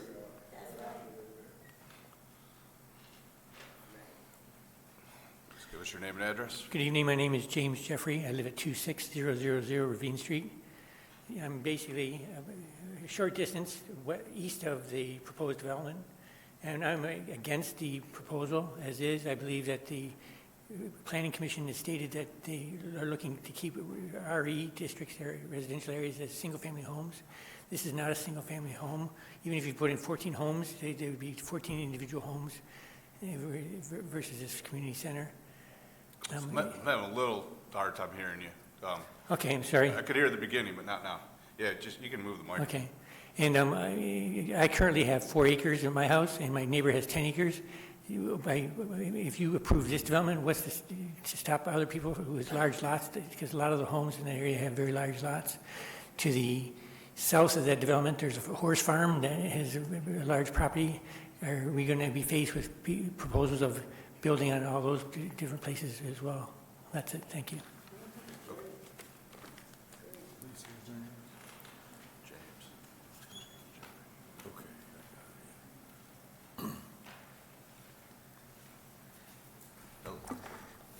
Hello, my name is Andi Abdul Latif. My address is 27250 Duran Street, Southfield, Michigan 48033. Hi, my name is Gloria Boynton. I live at 25530 Inkster Road, Southfield, Michigan. And we are against the proposal. I just want to say that I was always taught that you never mix business with personal matters. Although they are proposing the rezoning as a residential area, they will be conducting plenty of business at that site.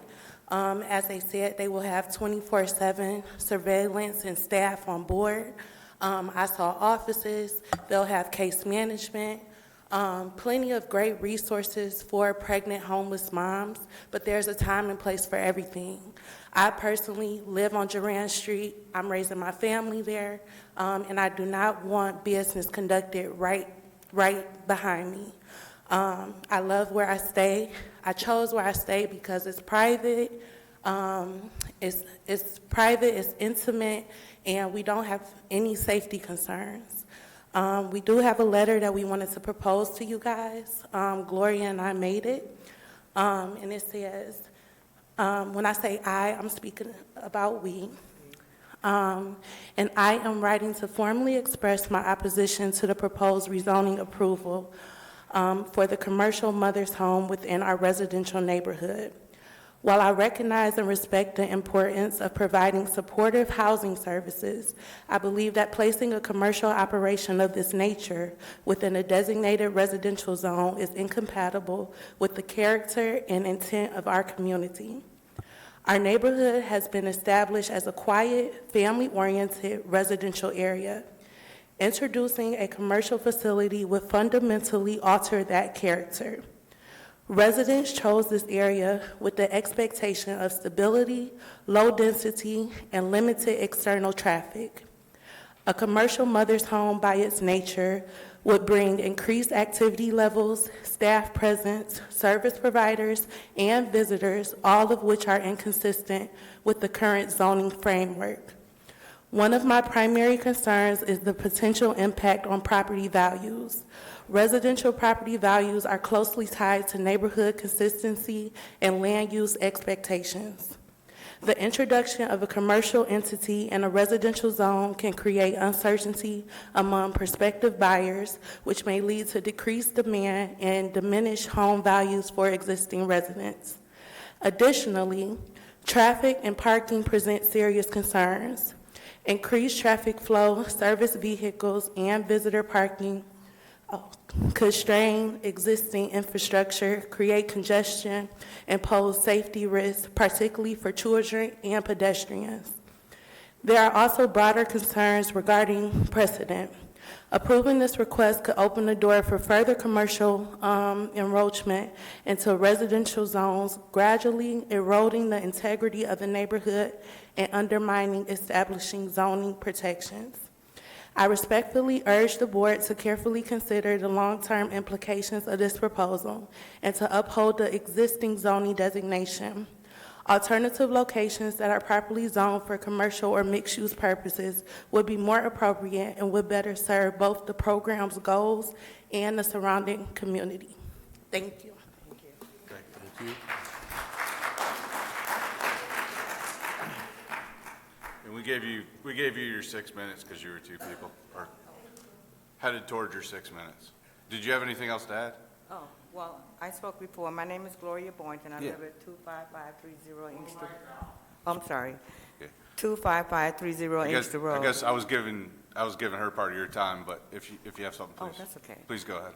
No, I just say that the property and the project it adjoins my property. And the trees that you showed, those are my trees. That's not the trees of the project. Which trees are you referring to on the rendering? Excuse me? Which trees are you referring to, the rendering views? When you showed the trees, when you showed the area. In color. I'm getting there. The site plan version with the? Those are my trees. Okay, Yeah, because I'm just short of 3 acres. okay. Thank you.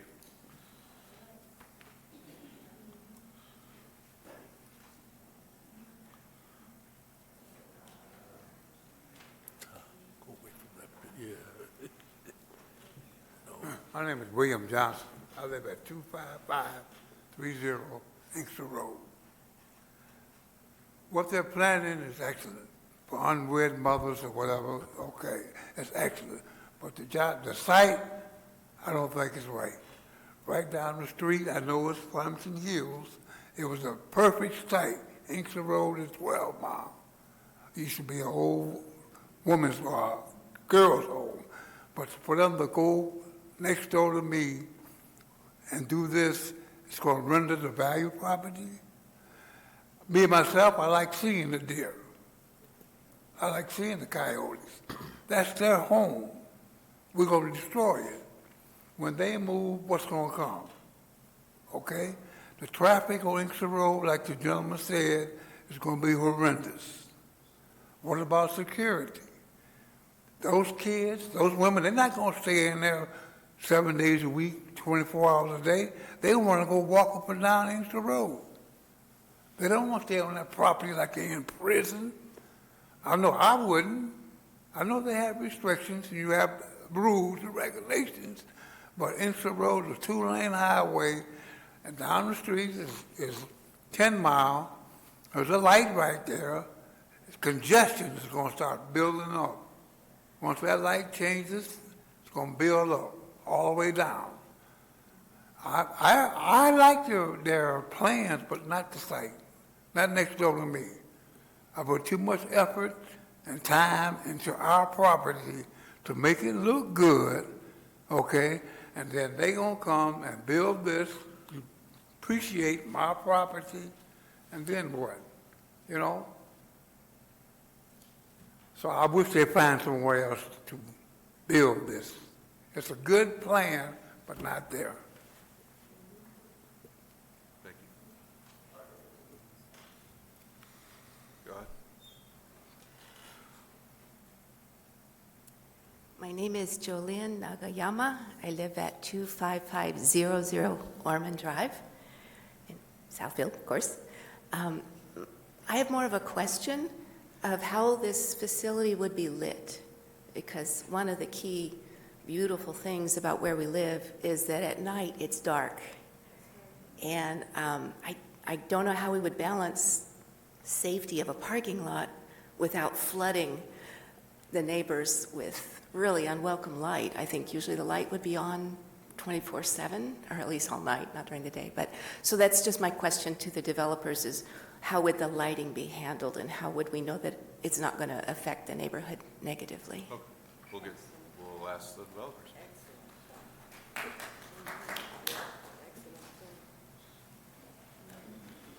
Hello. Hi, I'm Janice Gregory Jeffrey, and I live at 26,000 Ravine Street. As my husband said, we have a single one-family home on 4 acres down the road from where this facility is going to be.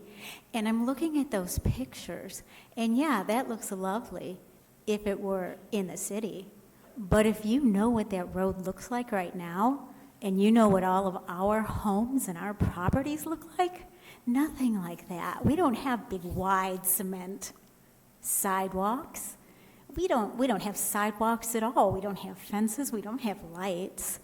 We have deer. It's turkey season. Did you know that? We've been watching these male turkeys in our yard in their full bloom, you know, trying to attract other turkeys. We've got coyote, we've got dogs, we've got fox, you name it. And it doesn't look like that. It looks very rural. We've been there for almost 20 years, and we love it. This is just a gift of Southfield. Let's not ruin it.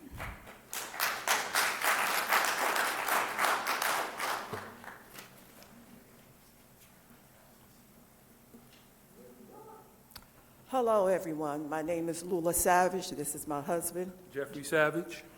We've been living in Southfield for over 20 years. We love the area. It's beautiful. But I have a couple of questions. I understand what the person here wants to do to help unwed mothers, but that's not the place for it. A couple of things that I noticed was he said that the current place he has 4 houses. This one is 16. That's a big difference. 4 times 4 is 16. So you have 4 times as many people, children, going back and forth. They're going to be walking around like this other resident said. You also said something about security. I didn't get quite clear. Was it 24/7 security, or was it just during the daytime? So, and it's a beautiful area. People have paid upwards $400,000 to $1 million for homes, and now we're going to have this to take our property values down. I don't think it's fair to us. You know, we work hard for our area, and we want to keep it that way. Put it in a commercial area. This is not a business area. It's a residential area, like these other people have spoken. It's residential. It's not business. What they're talking about is business. So if it was just plain townhomes where you had resident people living there like we are, that's different. But you're talking about maternity homes, which I understand there's a need, but that's just not the area for it. And I just really wish you all would reconsider this. I'm sure there are other areas that they could go to do what they want to do, which is a good idea, but that's just not the area for it. And we all worked too hard, everyone did, to take care of the area, to be proud of our area. It's going to take our property values down. It's not fair to us for what we've been through to try to maintain that area. We work hard in the subdivision, trying to keep the property values up for everyone. Everywhere, the home ownership in that area is 98%. 98%, that's a lot. Why destroy that by putting something else there that doesn't have to be there? You can build other townhomes, but not on that capacity. That is business. Sorry, I'm a little emotional, but okay. I just don't understand, when you say they have a facility with 4 houses, and now you got 16. I mean, you provided security for 4. How do you know if you could provide security for 16?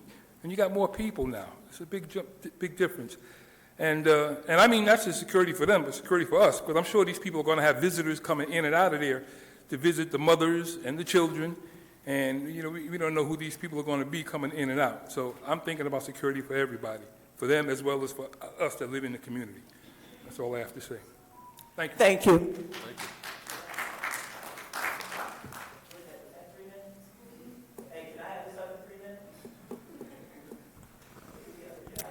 Hello, my name's Kelly Williams. I've been a resident of Southfield since 2013. My address is 27366 West 10 Mile.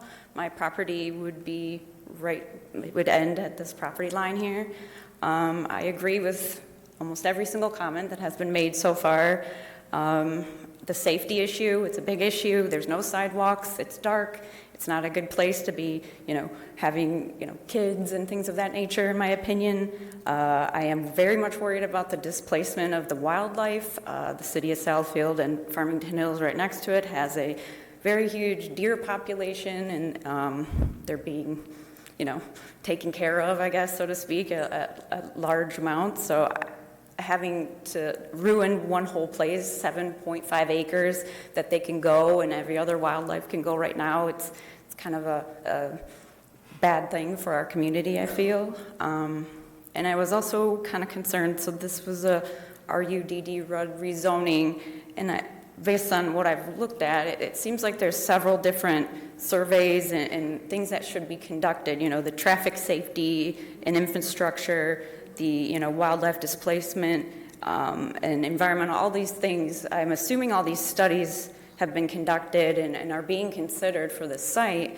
I'm concerned whether or not that the data center that the city has approved, which is less than a mile down Inkster Road from this location, would also impact the already, concerns about the traffic, the concerns about, the city services and things of that nature. So I'm wondering if whether that big data center and this big establishment are both being considered when these types of studies are being conducted. So that's all I have. Thank you.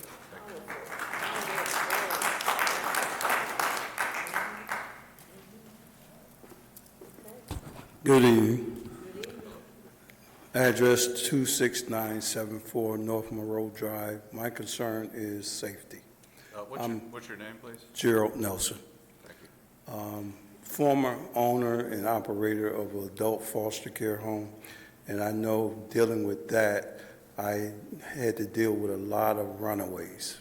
So my concern would be, how can you secure that people in the area can enjoy the quiet and enjoyment of their existing home, knowing that you have a population of people with the potential of running away. You got children that has the possibility of running away, as well as adults. And not only that, they have to have some type of safety issue because they need to be in this facility, escaping from baby fathers, ex-husbands, and stuff to that concern. And in this present environment, we live in a chaotic society, and I don't think this is conducive for that area. So I would like for y'all to reconsider and allow perfect location is on Inkster and 12 Mile. Thank you.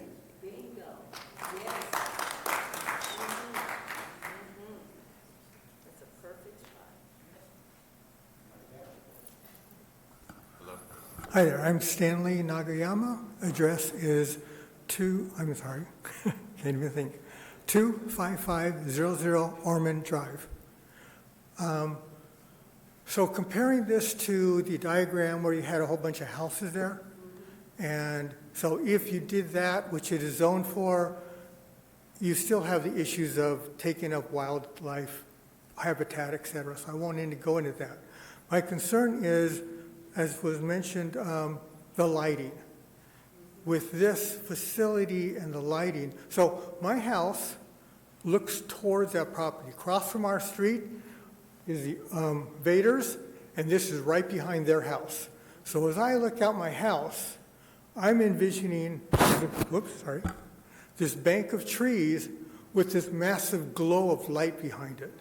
That's not the type of zoning, the type of neighborhood that we bought into. And also, like other people have mentioned, Inkster's two-lane highway, no sidewalks. For this type of people to have a place to walk to, go to, it would be a dangerous situation for them to have to walk down Inkster. So while this is a great idea, a great layout facility, I do not think this is the appropriate place for it. Thank you. Thank you.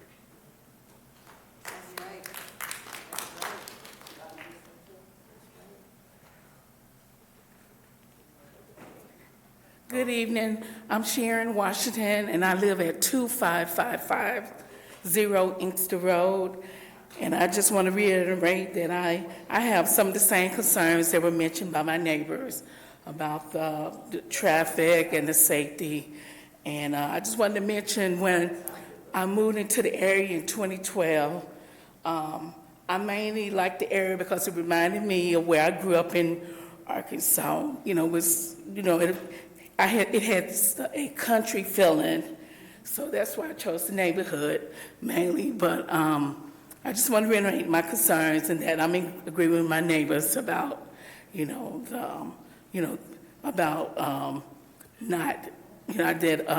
this proposal should be should not be considered. Thank you.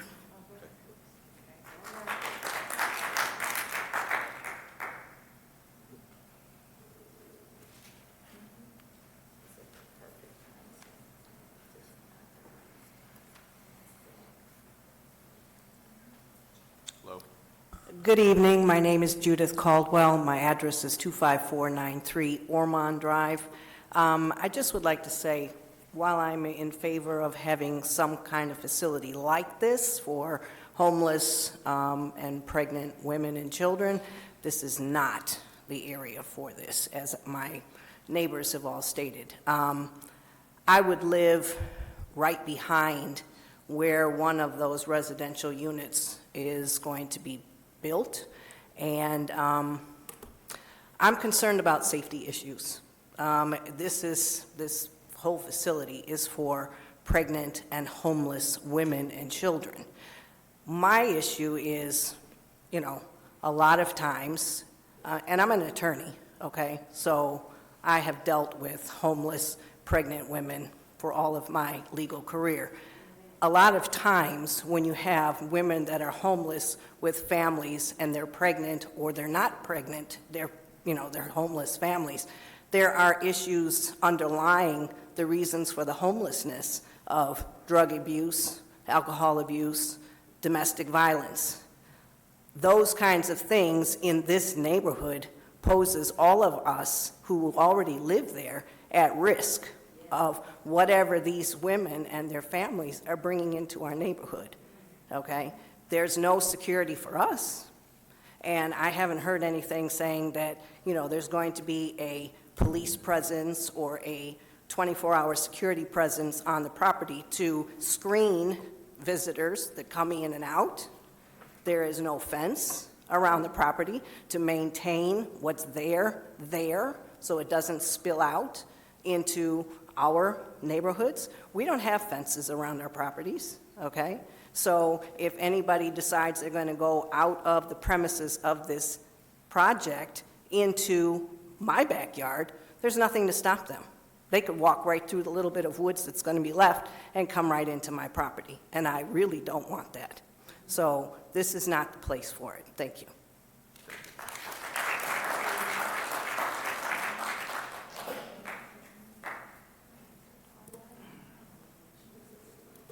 Hello, my name is Sherry Searcy, and I live at 295 Ormond Drive.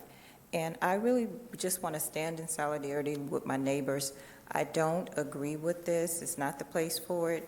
Good idea. I live on the same street with Donna and Stan and Jolene and Judy.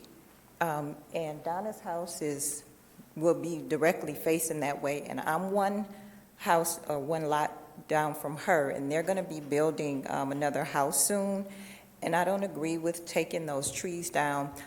When me and my husband bought in Southfield, it was because of the quietness, just the country feel. We're the only unpaved road, in that area. And I agree with everything that they said. And I like the fact that we have that privacy, and I don't want to lose that. Thank you.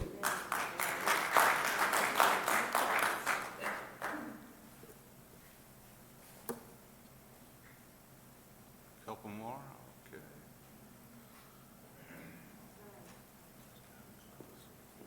Hi, my name is James Peters. I live at 25545 Ravine Street. I've been a Southfield homeowner for 30 years, all on the west side. I originally lived on Ingleside Drive, which is on the west side. What attracted me to that area is the tranquility of the area, the fact that all the houses are single houses that are unique, not cookie cutter, not all the same, that the streets are no sidewalks, no street lights. It's rural. It has a country feel to it. And the wildlife that's there, the trees that are there, all these things make that area a unique area. We've always said that about the west side of Southfield. You know that it's different. We've always known that it's different, and we want to keep it that way. I concur with what my neighbors are saying, that this is, it's a great project, but it's the wrong place for this project. Inkster Road is not set up for that. It's a 2-lane street. It's a 35-mile-an-hour zone. Traffic already backs up when it's going south towards 10 Mile. My house, I have a single-family home. It's on 2 acres. We have on our street, on Ravine Street, we had a log cabin home that was close to 10 Mile. Small. It was an original log cabin home. It's been renovated. It's a little bit bigger now. At the north end of Ravine Street, we have very large homes. It's a very diverse area. No sidewalks, no streetlights, abundance of wildlife. We want to keep it that way. That's what attracted me to that area. That's the tranquility that's there. We want to keep that. It's a great project, but the wrong place. Thank you.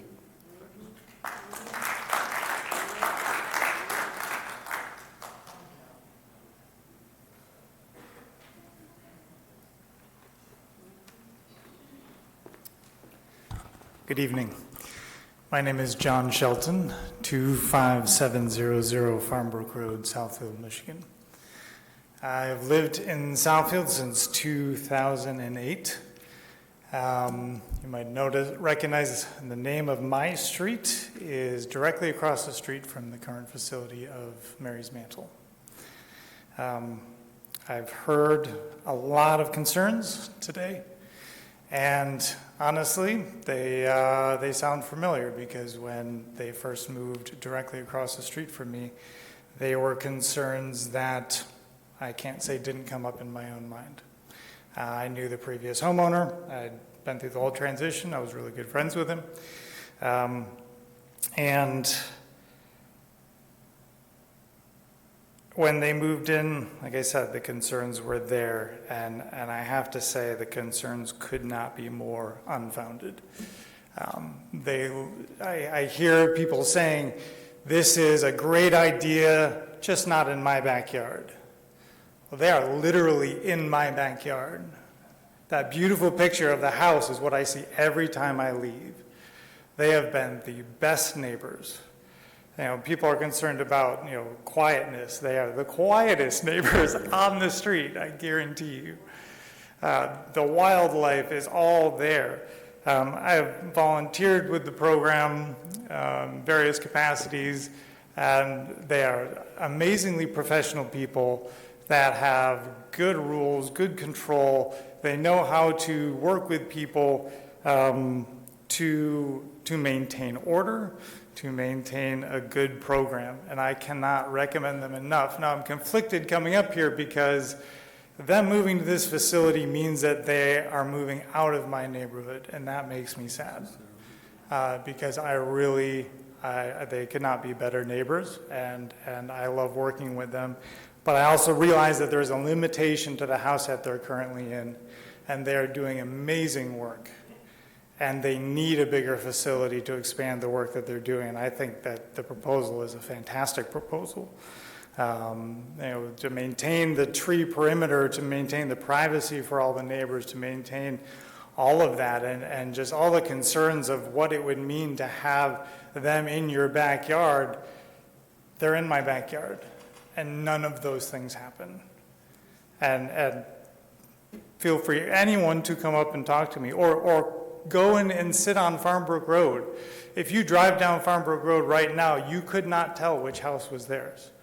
This is not a commercial facility, and it's been brought up a lot of times of like, oh, it's business, it's commercial. It's not. It's actually not. It is a residence. So that's my. Your time's up. Yep. Appreciate your comments. Thank you.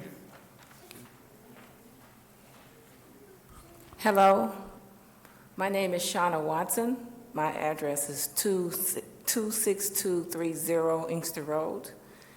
And I recently, in the last couple of years, moved back to Southfield, and I enjoy that rural area.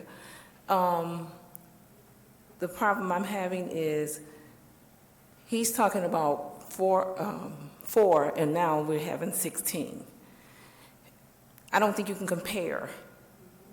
You know, you can't compare the amount of lighting, the wildlife, the traffic, everything that's going to go on with the development that they're having. And it just does not flow with the current neighborhood. So that's why I'm opposed to this particular development. Thank you.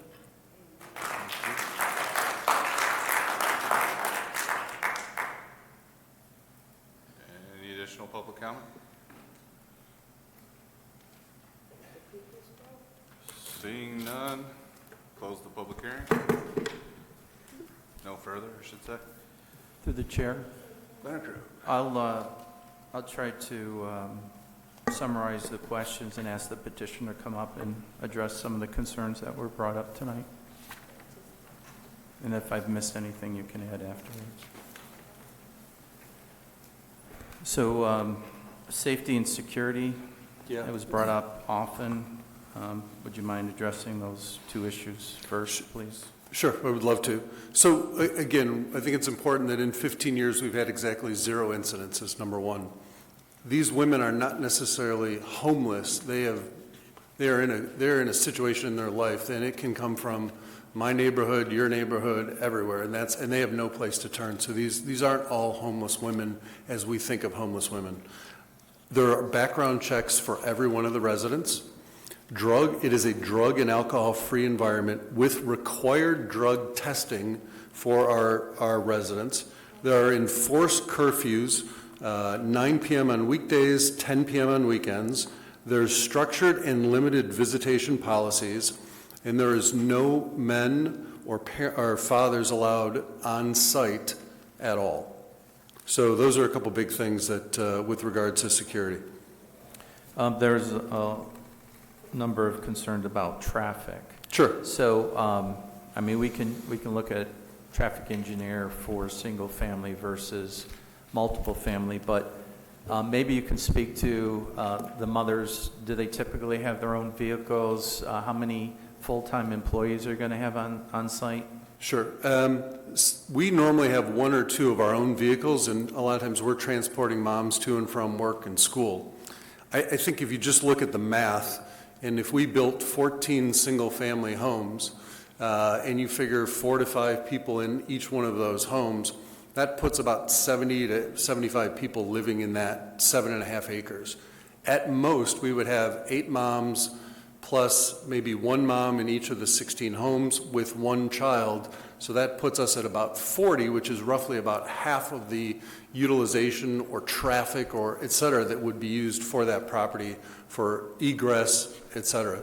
And a lot of the moms don't leave, right? So the moms in the maternal home, most of them stay there. Sometimes they go to doctor's appointments, et cetera. So I don't think, I think again, the traffic, if you look at what we're proposing for Mary's Mantle versus, 14 single-family homes is significantly less.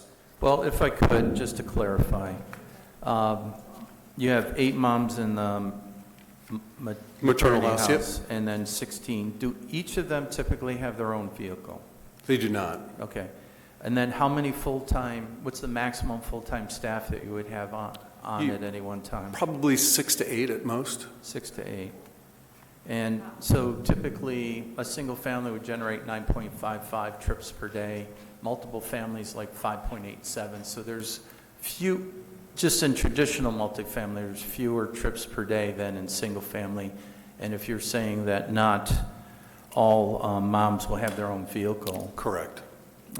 Just to clarify for that. The issue with lighting, I can tell you that the city has the lighting performance standards and they can't exceed 2-foot candles at the property line for safety, and then it can't spill any additional light on.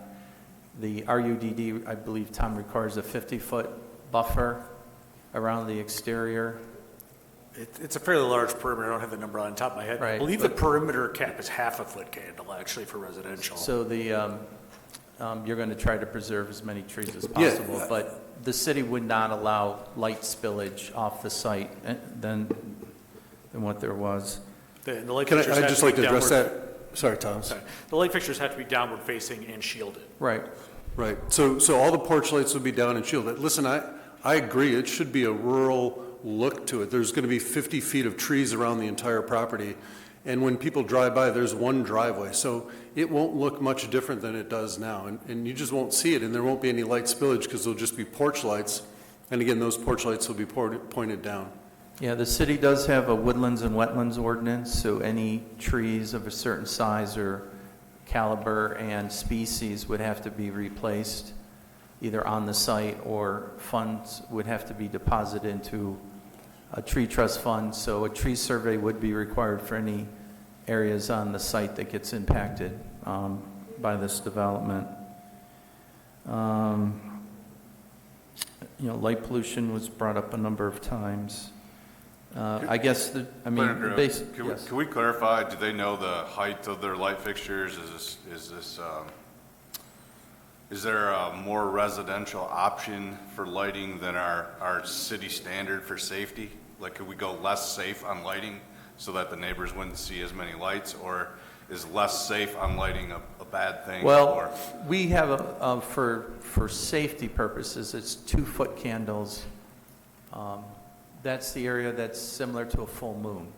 So that's the minimum standard for safety. But they can't have light spillage off their property. We have a maximum light fixture. We would require a photometric plan. Yeah. And typically, I don't know if it's 12 or how tall their light poles are, but as Tom had indicated, the lights have to be shielded downward, and directed downward. So the photometrics are what we will be reviewing if this plan goes forward. I'd like to just cover 2 more bases, actually 3. One of the residents made a comment about being Catholic. We are a Catholic institution, but we don't require anybody, we take all denominations, all faiths, no faith, et cetera. That's number 1. Number 2, there was concerns about the community center. The community center really is only for the residents and of the maternity house and the townhouses. So there's not going to be a lot of traffic coming in and out to use the community center. And again, I'm a hunter. I like animals. We want to preserve all that. I think we've done an incredible job of preserving as much space as we can. I think no matter if you build 14 homes, et cetera, you're going to displace some wildlife. I think the way we've done this with the townhouses, we're probably going to displace less than any other option. There was a question about fencing. Yeah, I mean, I think we're open if the city says we need a fence, great. The residents are telling us that they don't like fences. We would be amenable to do whatever the city thought was best, so. Did you consider any other sites in the city? Yes, I appreciate that. We actually looked at a couple other sites. One was on Farm Brook, actually just down the area, down the street from our current location. That was about 4.5 acres. It would have been very dense to be there, and there was some discussion, and it just didn't seem to be a right fit. We looked at another piece of property across from Northwestern Highway that was still in Southfield. We were very close to buying that property. It turns out it was a swamp, so that's why it was not built on for all these years. And through a little bit of divine providence, we stumbled upon Mr. Nager's property, and I know you all know Mr. Nager. He's a great man, and he really has been trying to build something on this property for a long time. Obviously, significantly more dense than what we're building, and it just didn't work out. But we're happy to be a recipient of Mr. Nager and this property. There was a couple of questions about the water table and ponding. Oof, I would have to say I'm just a cancer doctor. I'm going to defer to my architect Andrew on this. Excuse me, your voice carries. Could you please carry conversations up to the hall so we can hear? It wasn't a conversation. I was asking, can you put the drawings of the homes up there? That's You just weren't my asking me. I'm question. talking about us hearing up here. Oh. Please. Well, I was asking, can you put the drawings up there? Anyways, could you address the water table and ponding issues, please? Andrew Mosey, Gordon Associates, 4351 Delamere Court, Royal Oak. The site slopes pretty significantly from the northwest down to the southeast. When I walked the site, I didn't see any ponding. That was a one-time event. I really can't speak to that. I don't know. We haven't done soil borings yet. Have you spoken with our city engineer about stormwater management on the site? We have not. Jason, you want to comment? Have you spoken to him? You have. We've actually done the soil borings. Oh, you have? I have. I mean, I know that they can't drain any water off that's not currently being drained under the agricultural rate, so they'll have to capture and store the water on site and then filter it off at that agricultural rate. But if you have any knowledge about the water table or drainage, please speak to the commission. Jason Anstandig, 2850 Trayburn Lane, West Bloomfield, Michigan. We did do soil borings. We do not have a high water table problem. And the reason that we actually put the detention pond where it is because that's the lowest spot to collect to keep it from going everywhere else. Is there, the city standards or engineering standards we're not that prohibit far. you from pushing water off your site? Yeah. There may be existing drainage problems all around. Someone mentioned the removal of trees, maybe increasing water, or there's nowhere for the water to go. I assume that's all handled with... That's all handled with the storm system. Correct. There's area to keep the water on the site in a pond type structure. Plenty. And we are keeping a 50-foot buffer minimum. The closest building to any property line, I think, is 50 feet. There was some concerns about property values. Tom and I can follow up with our city assessor to get an opinion on this development versus property values, but we don't have that tonight. We will have that before final action is considered by city council. And I know there was issues raised about wildlife. The city does have a wildlife commission, and they do make recommendations on the management of wildlife. But other than that, I don't think there's any prohibition with people developing their own property. But I know that there was a controversial discussion about a deer cull because there's too many deer, and there's been many deer vehicle accidents, but those all are handled through the Wildlife Commission. They make recommendations to city on that. And I think the concerns about the commercial facility, I think you've addressed that. I believe I've covered the main issues that kept coming up, but now I'll defer to the Planning Commission if they have any additional comments. You started down this path, but the community center. Yep. Is not for the public, is that correct? Correct. It's basically for the moms and the children, learning activities, et cetera. So in And theory, there would be a playground. If you look at it, it's hard to see, but there's a playground off the back.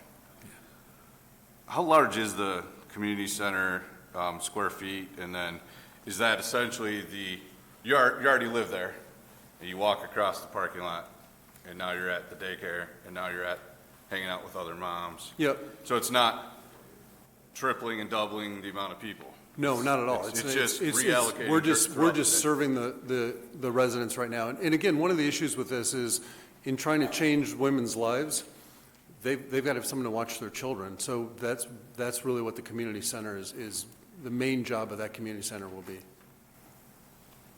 So, the square footage of the building roughly? Oh, sorry. Right, and like 6,300. 6,000. And then what's like a typical townhome? One bedroom, or essentially? It was 3 bedrooms. So they're about 1,200 square feet apiece.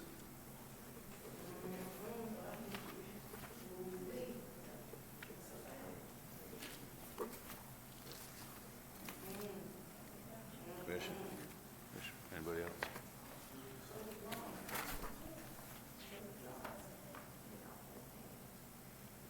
Any questions? I don't have a question, I just have one small statement to make in that I live in Southfield. I have 3 deer that are in my backyard almost every night. I've been trying to get rid of a woodchuck for a year. I have opossum and raccoons in my yard every night. So, and I'm in a residential area. We do not have street lights like most of Southfield residents don't have street lights, so I don't have light problems at night. I can see the aurora borealis from my front porch without leaving the city. That's just a point of information. Do you have an age range for the residents? People were talking about kids running and that. Yeah, what type of? The mothers have to be at least 18 years old. Sorry. 18 years old. 18 years old for the mothers? Yeah. The children? No real age range, right? Okay, but generally... Newborn on up, obviously. Yeah, newborn to 2, 3? 2, 3, exactly. Okay, so the kids going out and running out into the streets, yeah, they're generally a lot more cared for and observed. It's much more unlikely that would happen if there was 14 individual family homes with older children running around. I'm sorry, I didn't hear that. You asked my question. Did you repeat that, what you said? I asked about the age range for the mothers and the children. Right, and the children, you said the age range. For their infants newborn to 4 years old. That's children 10 years old, 12, 14 years old? No. 2 to newborn. 0 to 4 years old. First day on. You asked the parents, how old were the children up to? He said 4 years old. So up to 4 is from newborn to 4, and they're 18. He said some of them are young as 18 coming in. Yeah. And my question is, and I'm trying to get you to ask, or I'm trying to get the answer that you said. Are you saying that you don't have any 25-year-olds in there with 10-year-olds or 9-year-olds in your buildings? Historically, we do not. You know, we don't necessarily discriminate against anyone. We look for need. And again, we have very rigorous standards for those women to get in the program.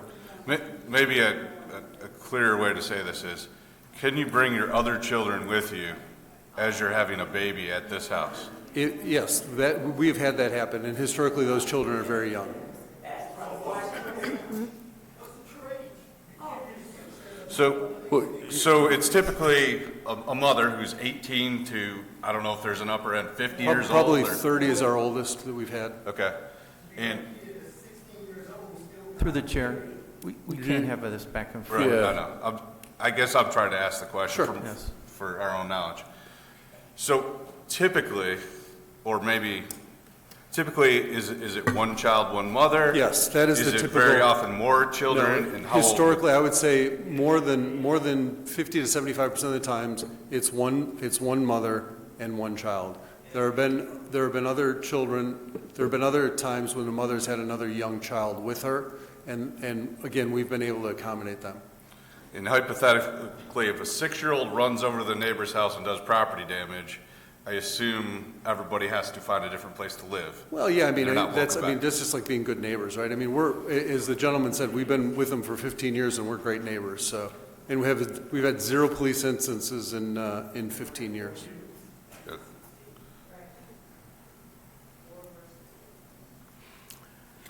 Commissioner, are you finished? Yeah, I have no more questions at this point in time. Through the chair. Excuse me, one person at a time speaking, and we have someone leading the meeting, please. Carry other conversations outside in the hall. Sorry. Yes, this is a professional meeting. We've allowed public comment. This is being taped. I'm getting communication. They're having a hard time taping and hearing everybody with all these conversations happening. The questions should be directed by the Planning Commission to the development and back and forth. And we can't have all these side conversations happening.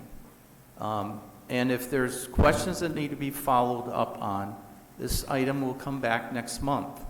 So there will be another opportunity for public to make comment.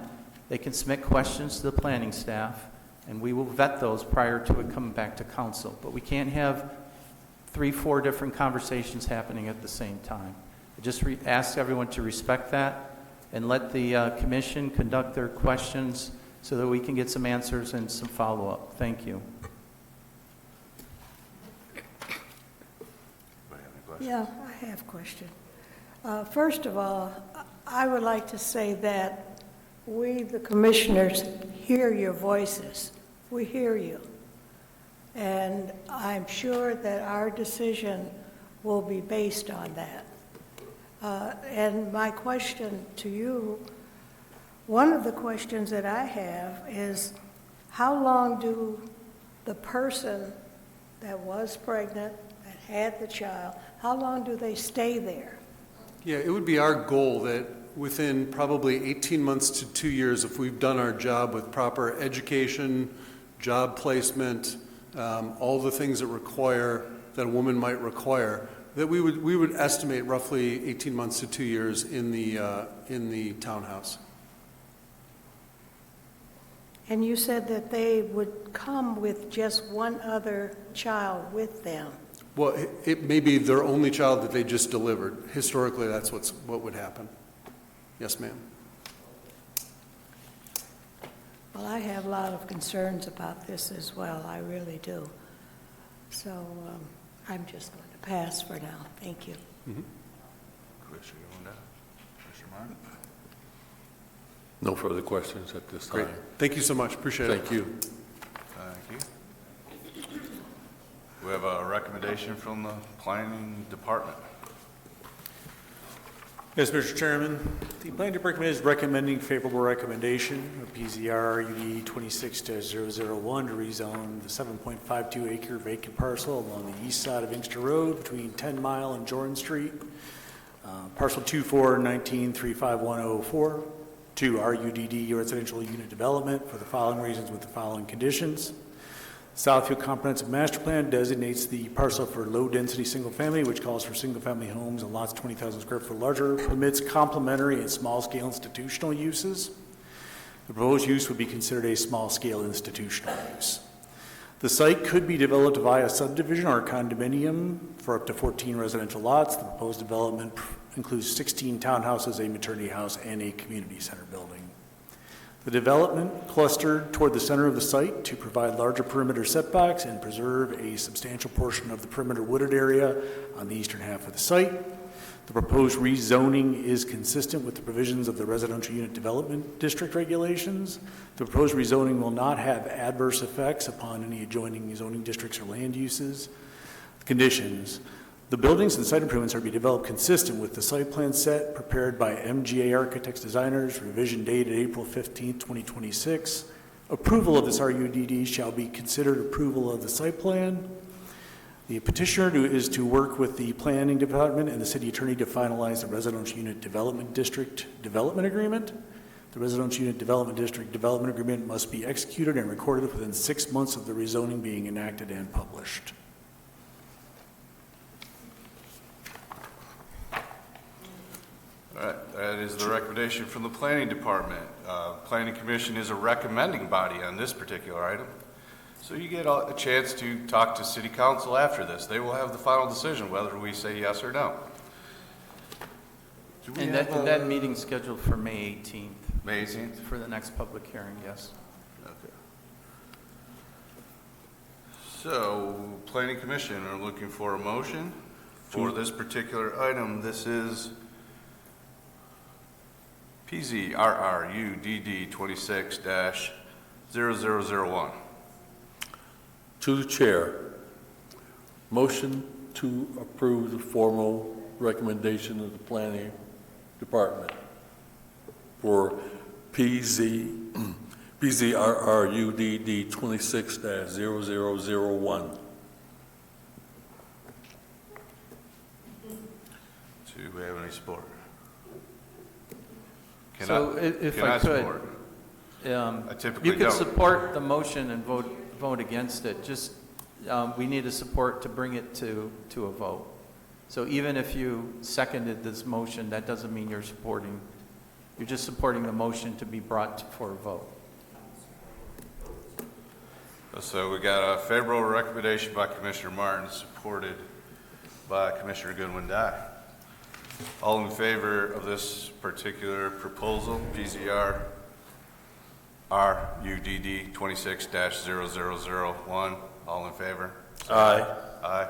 Any opposed? Opposed. Can we do a roll call vote just for the record, please?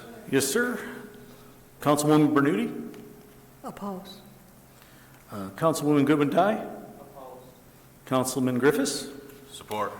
Councilman Martin? Support. Motion fails to pass. Okay. Requires a majority of the commissioners present to make. So, Planner Crowe, remind me, so whether we voted yes or no for this, This will go to as a recommendation to the City Council. Okay. And they'll be holding a public hearing on May 18th. Okay, so and if all I of your comments have been recorded. City Council typically reviews these. You can come again to the next meeting and say all your pros and cons to the City Council directly. You should. Also, if I could, to the audience, you can submit any letters for or against to our department. We'll include those in the record. Did the recommendation pass or fail? It's a tie, so it does not proceed. The recommendation failed for lack of support, but there's still, yes. May 18th at 6 p.m. is the next public hearing, and you can submit your letters if you'd like. You can submit to our department prior to that, and we'll make sure it's part of the record. But this still moves on. It failed for lack of support at the Planning Commission level. Mm-hmm.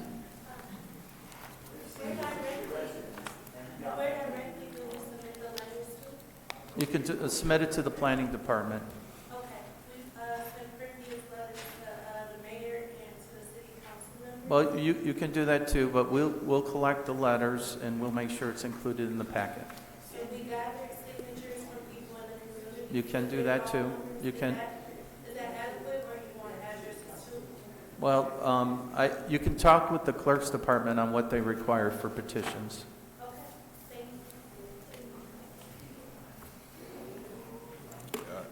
If you could all please conduct your conversations outside. We have additional items on our agenda.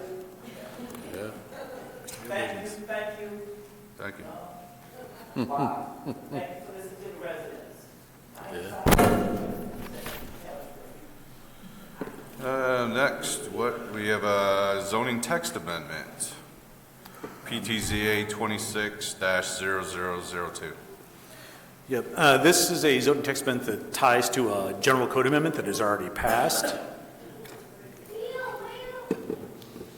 Wait a minute. Yeah, please. Just wait a minute. Yeah.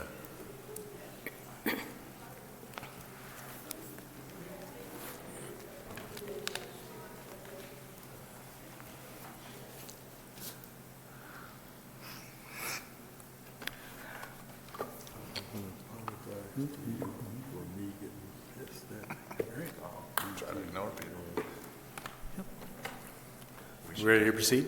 We're just going to murmur up here amongst ourselves for a little while. All right.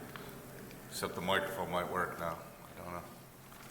Yeah, I think we're ready. Thank you. Yeah, this, as I noted, this is repealing the existing zoning regulations related to unattended collection bins or donation bins to remove older regulations recently superseded by adoption of a permitting requirement in the General Code of Ordinances. So what we have now is, at the voice of the city attorney, we've replaced the site plan review through zoning with a permit review through the building department.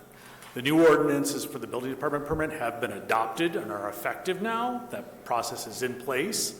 We now have this older contradictory ordinance that we're repealing. So it really is just, and I believe I gave you copies of both in your packet, this amendment and the amendment that was adopted to the general code to regulate these.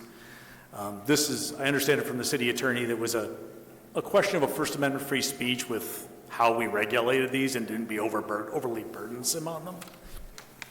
I won't pretend to be an attorney. That's just what I was told.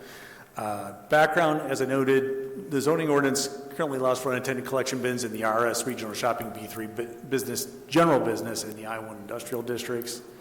Due to concerns that the restriction is a burden on nonprofit organizations' First Amendment rights, the building department, with guidance from the city attorney, have adopted an ordinance that treats these as like a temporary use structure permit that's annually renewable. The new ordinance provides a streamlined review process and adds clear standards for enforcement related to any issue with these things if they're not properly maintained. We are just a couple of minutes on the master plan, reviewing our ordinances, codes, and regulations, and permitting to eliminate or modify conflicting or excessive requirements. Right now, we basically have a conflicting requirement. And streamline the approval process and work toward having site plans for permitted uses approved administratively. So this is being switched to administrative review, and it's getting rid of a contradictory. What we're really doing is just removing the zoning provision, making it a reserve section so we can use it for another provision later. And then just removing that entire section.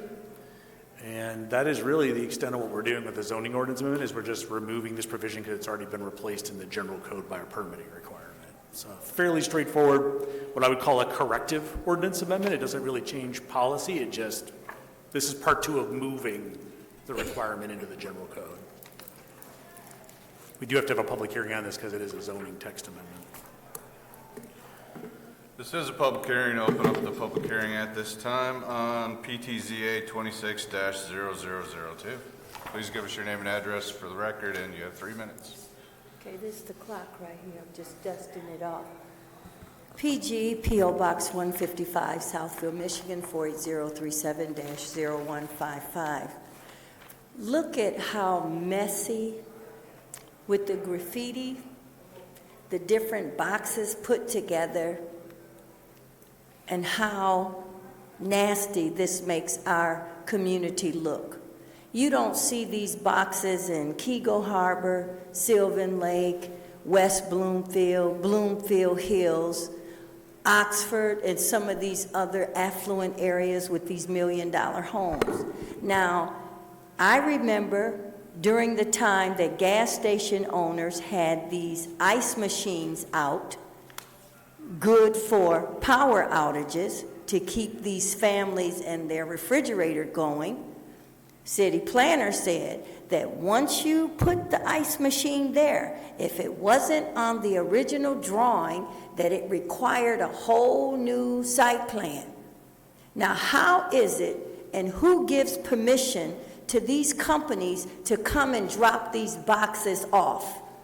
Look at where these boxes are and go and see how they are rolling over with clothes coming out of them. The doors are not closed. As soon as whoever authorized, if anybody authorized, and it's just the company doing it, soon as you put it there, you have altered the site plan. What are you guys doing as a planning commission, as a city staff, to these people that put it there, that alter the plans of the people that have these projects? Like Ramco Gershon, when they did the new 12-mile and Telegraph Mall where Meyer is. They forgot to plant 12 trees. I brought it to the city's attention. You guys told me I was crazy. You looked it up and they forgot to plant 12 trees. So now wherever these boxes are, have you contacted that person, that petitioner that submitted plans to say that you need to submit 2 or 3 or 4 new site plans because it's been altered with those boxes? Tell the people who gives Planet Aid, that other company, permission to put them there. And who takes the clothes out? You got them in the school lots. Did the school give them permission? Is somebody getting paid for the boxes to be there? I've done a lot of research on this. I brought this up many, many years ago. And that's what you guys told me. So remove it, take them out of our city, and put them in some of these more affluent cities, because they could probably use the boxes to make their, businesses look good. And I'm going to yield the rest of my time. 4 seconds. Any additional public comment? Seeing none, close the public hearing.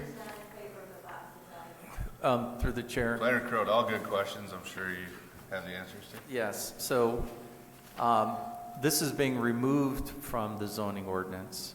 These unattended collection boxes were popping up illegally all over the place. They take away parking spaces, they block visibility, they block ADA access. But as Mr. Payson has stated, the city attorney recommended that this be removed from the zoning ordinance and be put in the city code so the building official and the codes department can deal with this directly. So we're not encouraging these things. We just are trying to be consistent with the new city code that regulates this under the building department and codes department, and not make it a planning activity. So we're just cleaning our language up to be consistent with the city code. We're not encouraging these. They've been a nuisance and a problem in enforcement, and now there's an enforcement tool that can be ticketed and taken to court, and that's through the building department. So I wanted to clarify that issue. And if you actually wanted these on your property, you would have to go through the site plan process, is that correct? Well, no, they're regulated through the building department, and then the building department would contact us to make sure that was not violating any site plan. Not blocking parking That's spaces right. or removing tenant, okay. And this is the faster, cleaner way to actually enforce and collect some money. According to the city attorney, and as Mr. Payson had said, it all started with freedom of speech issues. So I weighed in on that. I gave the attorney's office my opinion. It's being handled, it's just not being handled by our department, so I'm satisfied. Commissioners, any other questions? No. Seems straightforward to me. Yep. Is there a recommendation for the planning department? Yes, Mr. Chairman. The Planning Department recommends favorable recommendation of zoning text amendment PTZA 26-002 for the following reasons. The proposed text amendment will amend, abbreviate this, the zoning ordinance to remove the zoning regulations related to unattended collection bins. Regulation of these bins having been moved to Title 8, Building Regulations, Chapter 10, unattended collection bins. So it has its own section in the general code. Now, the city is in the process of updating its regulations and processes related to unattended collection bins by transitioning them from an administrative site plan approval process to regulation by way of annual permit. The permitting ordinance was adopted by City Council under Ordinance 1831 on March 23, 2026. The amendment, this amendment repeals the older zoning provisions that were replaced by that ordinance. The proposed amendment will promote orderly development and is necessary to ensure health, safety, and welfare of the community, as noted, because contradictory, inconsistent regulations leave an opening for bad behavior. Having one good set of regulations with clear permitting processes, annual renewals, and enforcement provisions will be a better way to regulate UCBs that are potentially problematic. All right. Do you have a motion from the Planning Commission? This is for a recommendation to City Council on this text amendment. To the chair, I'd like to make a motion for favorable recommendation to the City Council for PTZA 26-0002. I second it. Okay, we got a favorable recommendation by Commissioner Martin, second by Commissioner Bernuti. All in favor of PTZA 26-0002? Say aye. Aye. Any opposed? All right, so favorable recommendation to proceed. Next, review of the minutes, draft minutes from March 4th and 11th, and the regular meeting minutes from March 25th. Any comments? To the chair, Commissioner Martin. recommend approval of the minutes for the study minutes from March 4th, the CPEP meeting of March 11th, and the regular meeting minutes of March 25th, 2026. Do we have support? Okay. Recommendation to approve the minutes by Commissioner Martin, supported by Commissioner Goodwin-Dye. All in favor? Aye. Minutes are recommended. Are these to come to you? Yeah, I'll grab them at the meeting. Now we have an additional public comment section. Open up the public comments at this time. If anyone would like to come forward to speak, you have 3 minutes. Give us your name and address. Well, for public comments, you don't have to do that, but for a public hearing, you do have to give your information. So I've already said who I am. You know, it needs to be understood, and you guys need to reiterate to the viewing audience that you are not a decision-making body, that you only make recommendations, that the ultimate and final decision lies with the City Council. When you look at what's happening in our society, there is so much vitriol amongst committee members.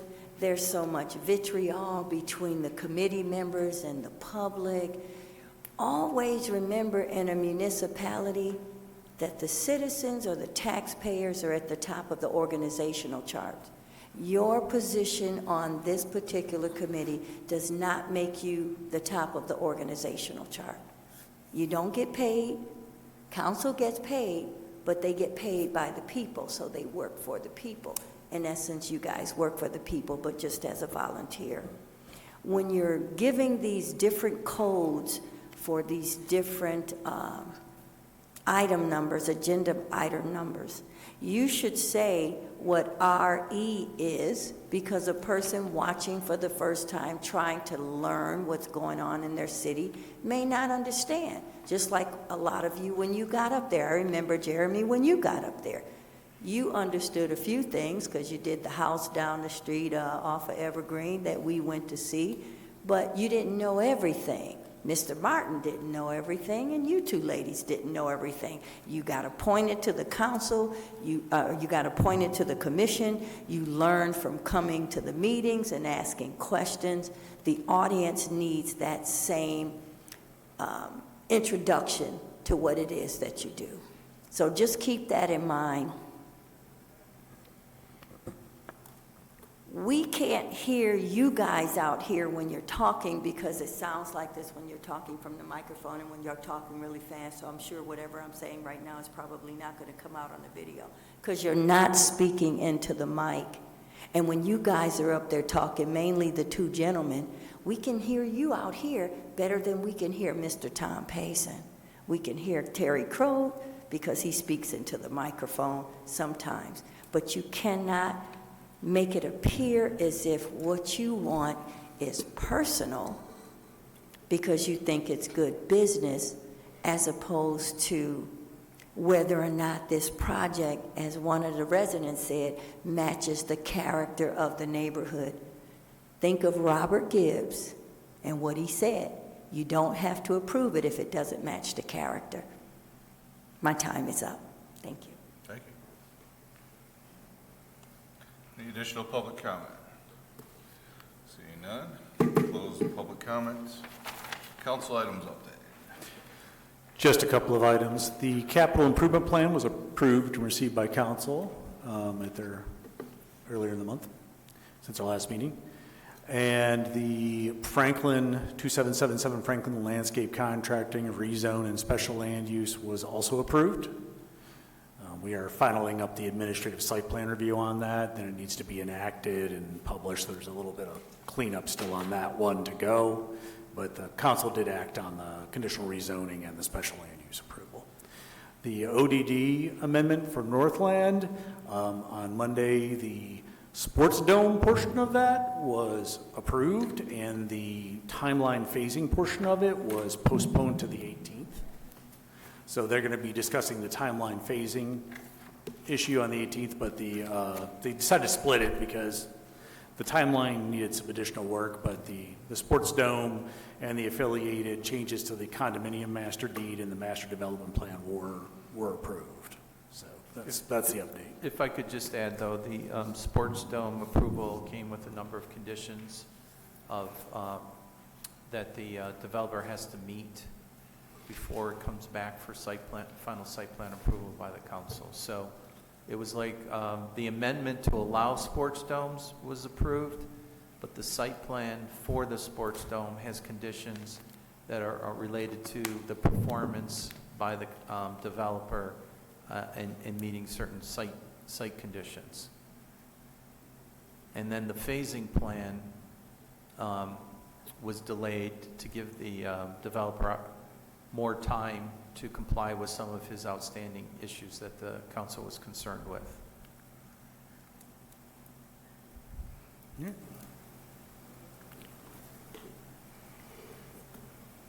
All right. Were they given a time frame for meeting those conditions?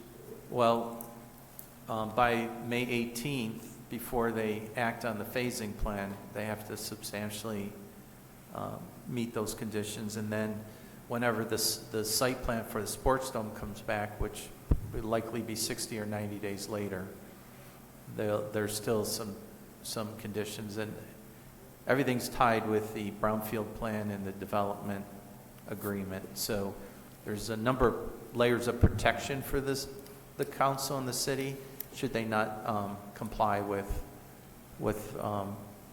the outstanding items.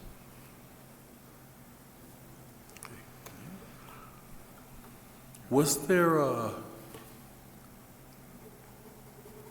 discussion or a review or approval of a bridge going across 9 Mile near Providence Hospital or something like that? Well, what was discussed and approved is that there's a mid-block crossing that the city received $420,000 from Oakland County Transit. And then the Regional Transit Authority also provided a grant for all the engineering.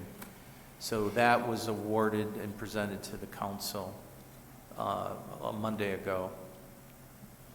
Does that use the tunnel, the overhead bridge that's there? No, the issue is that there was 2 fatalities, one from a hospital worker.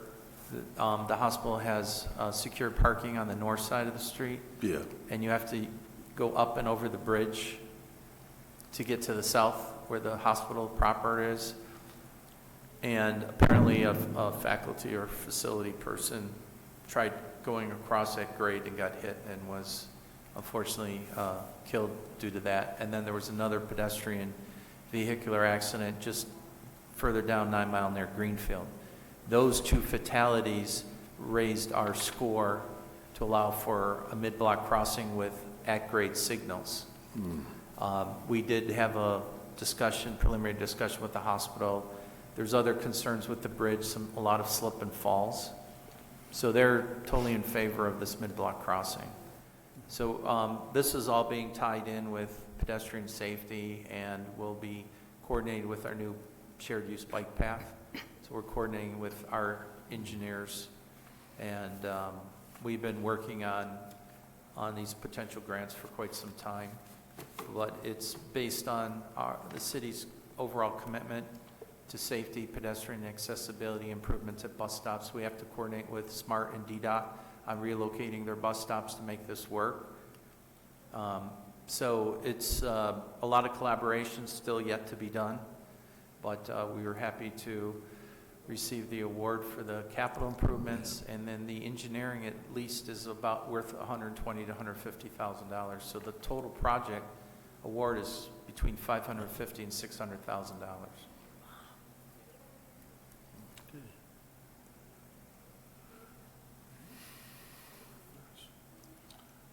Miscellaneous items, next few meetings here? Yep. The slide is missing one item, but our May meetings are, so I've got long agendas. May 4th. May 6th, 13th, and Yeah, I think they're 27th. wrong on the agenda. Let me double check the calendar. I think they're correct on the screen. Let me, Okay. I may have had an error here. Let me just double check The this. 11th, I'm yeah. seeing two, and I'm pretty sure the ones on the screen are the correct ones. Yes. Yeah, no, you're right, May 6th. What's on the actual 6th, agenda is correct. 13th, What's on the screen is 27th. dated. Oh, this- So it is May 6th, that is May right. 13th, and May 27th. Yeah. Those are wrong dates. Yeah, the screen's wrong, the agenda is correct. That's good. And it's on your, those are on your actual schedule. Yeah, These are right. yeah, those are right. I just, the slide didn't get updated properly, that's all.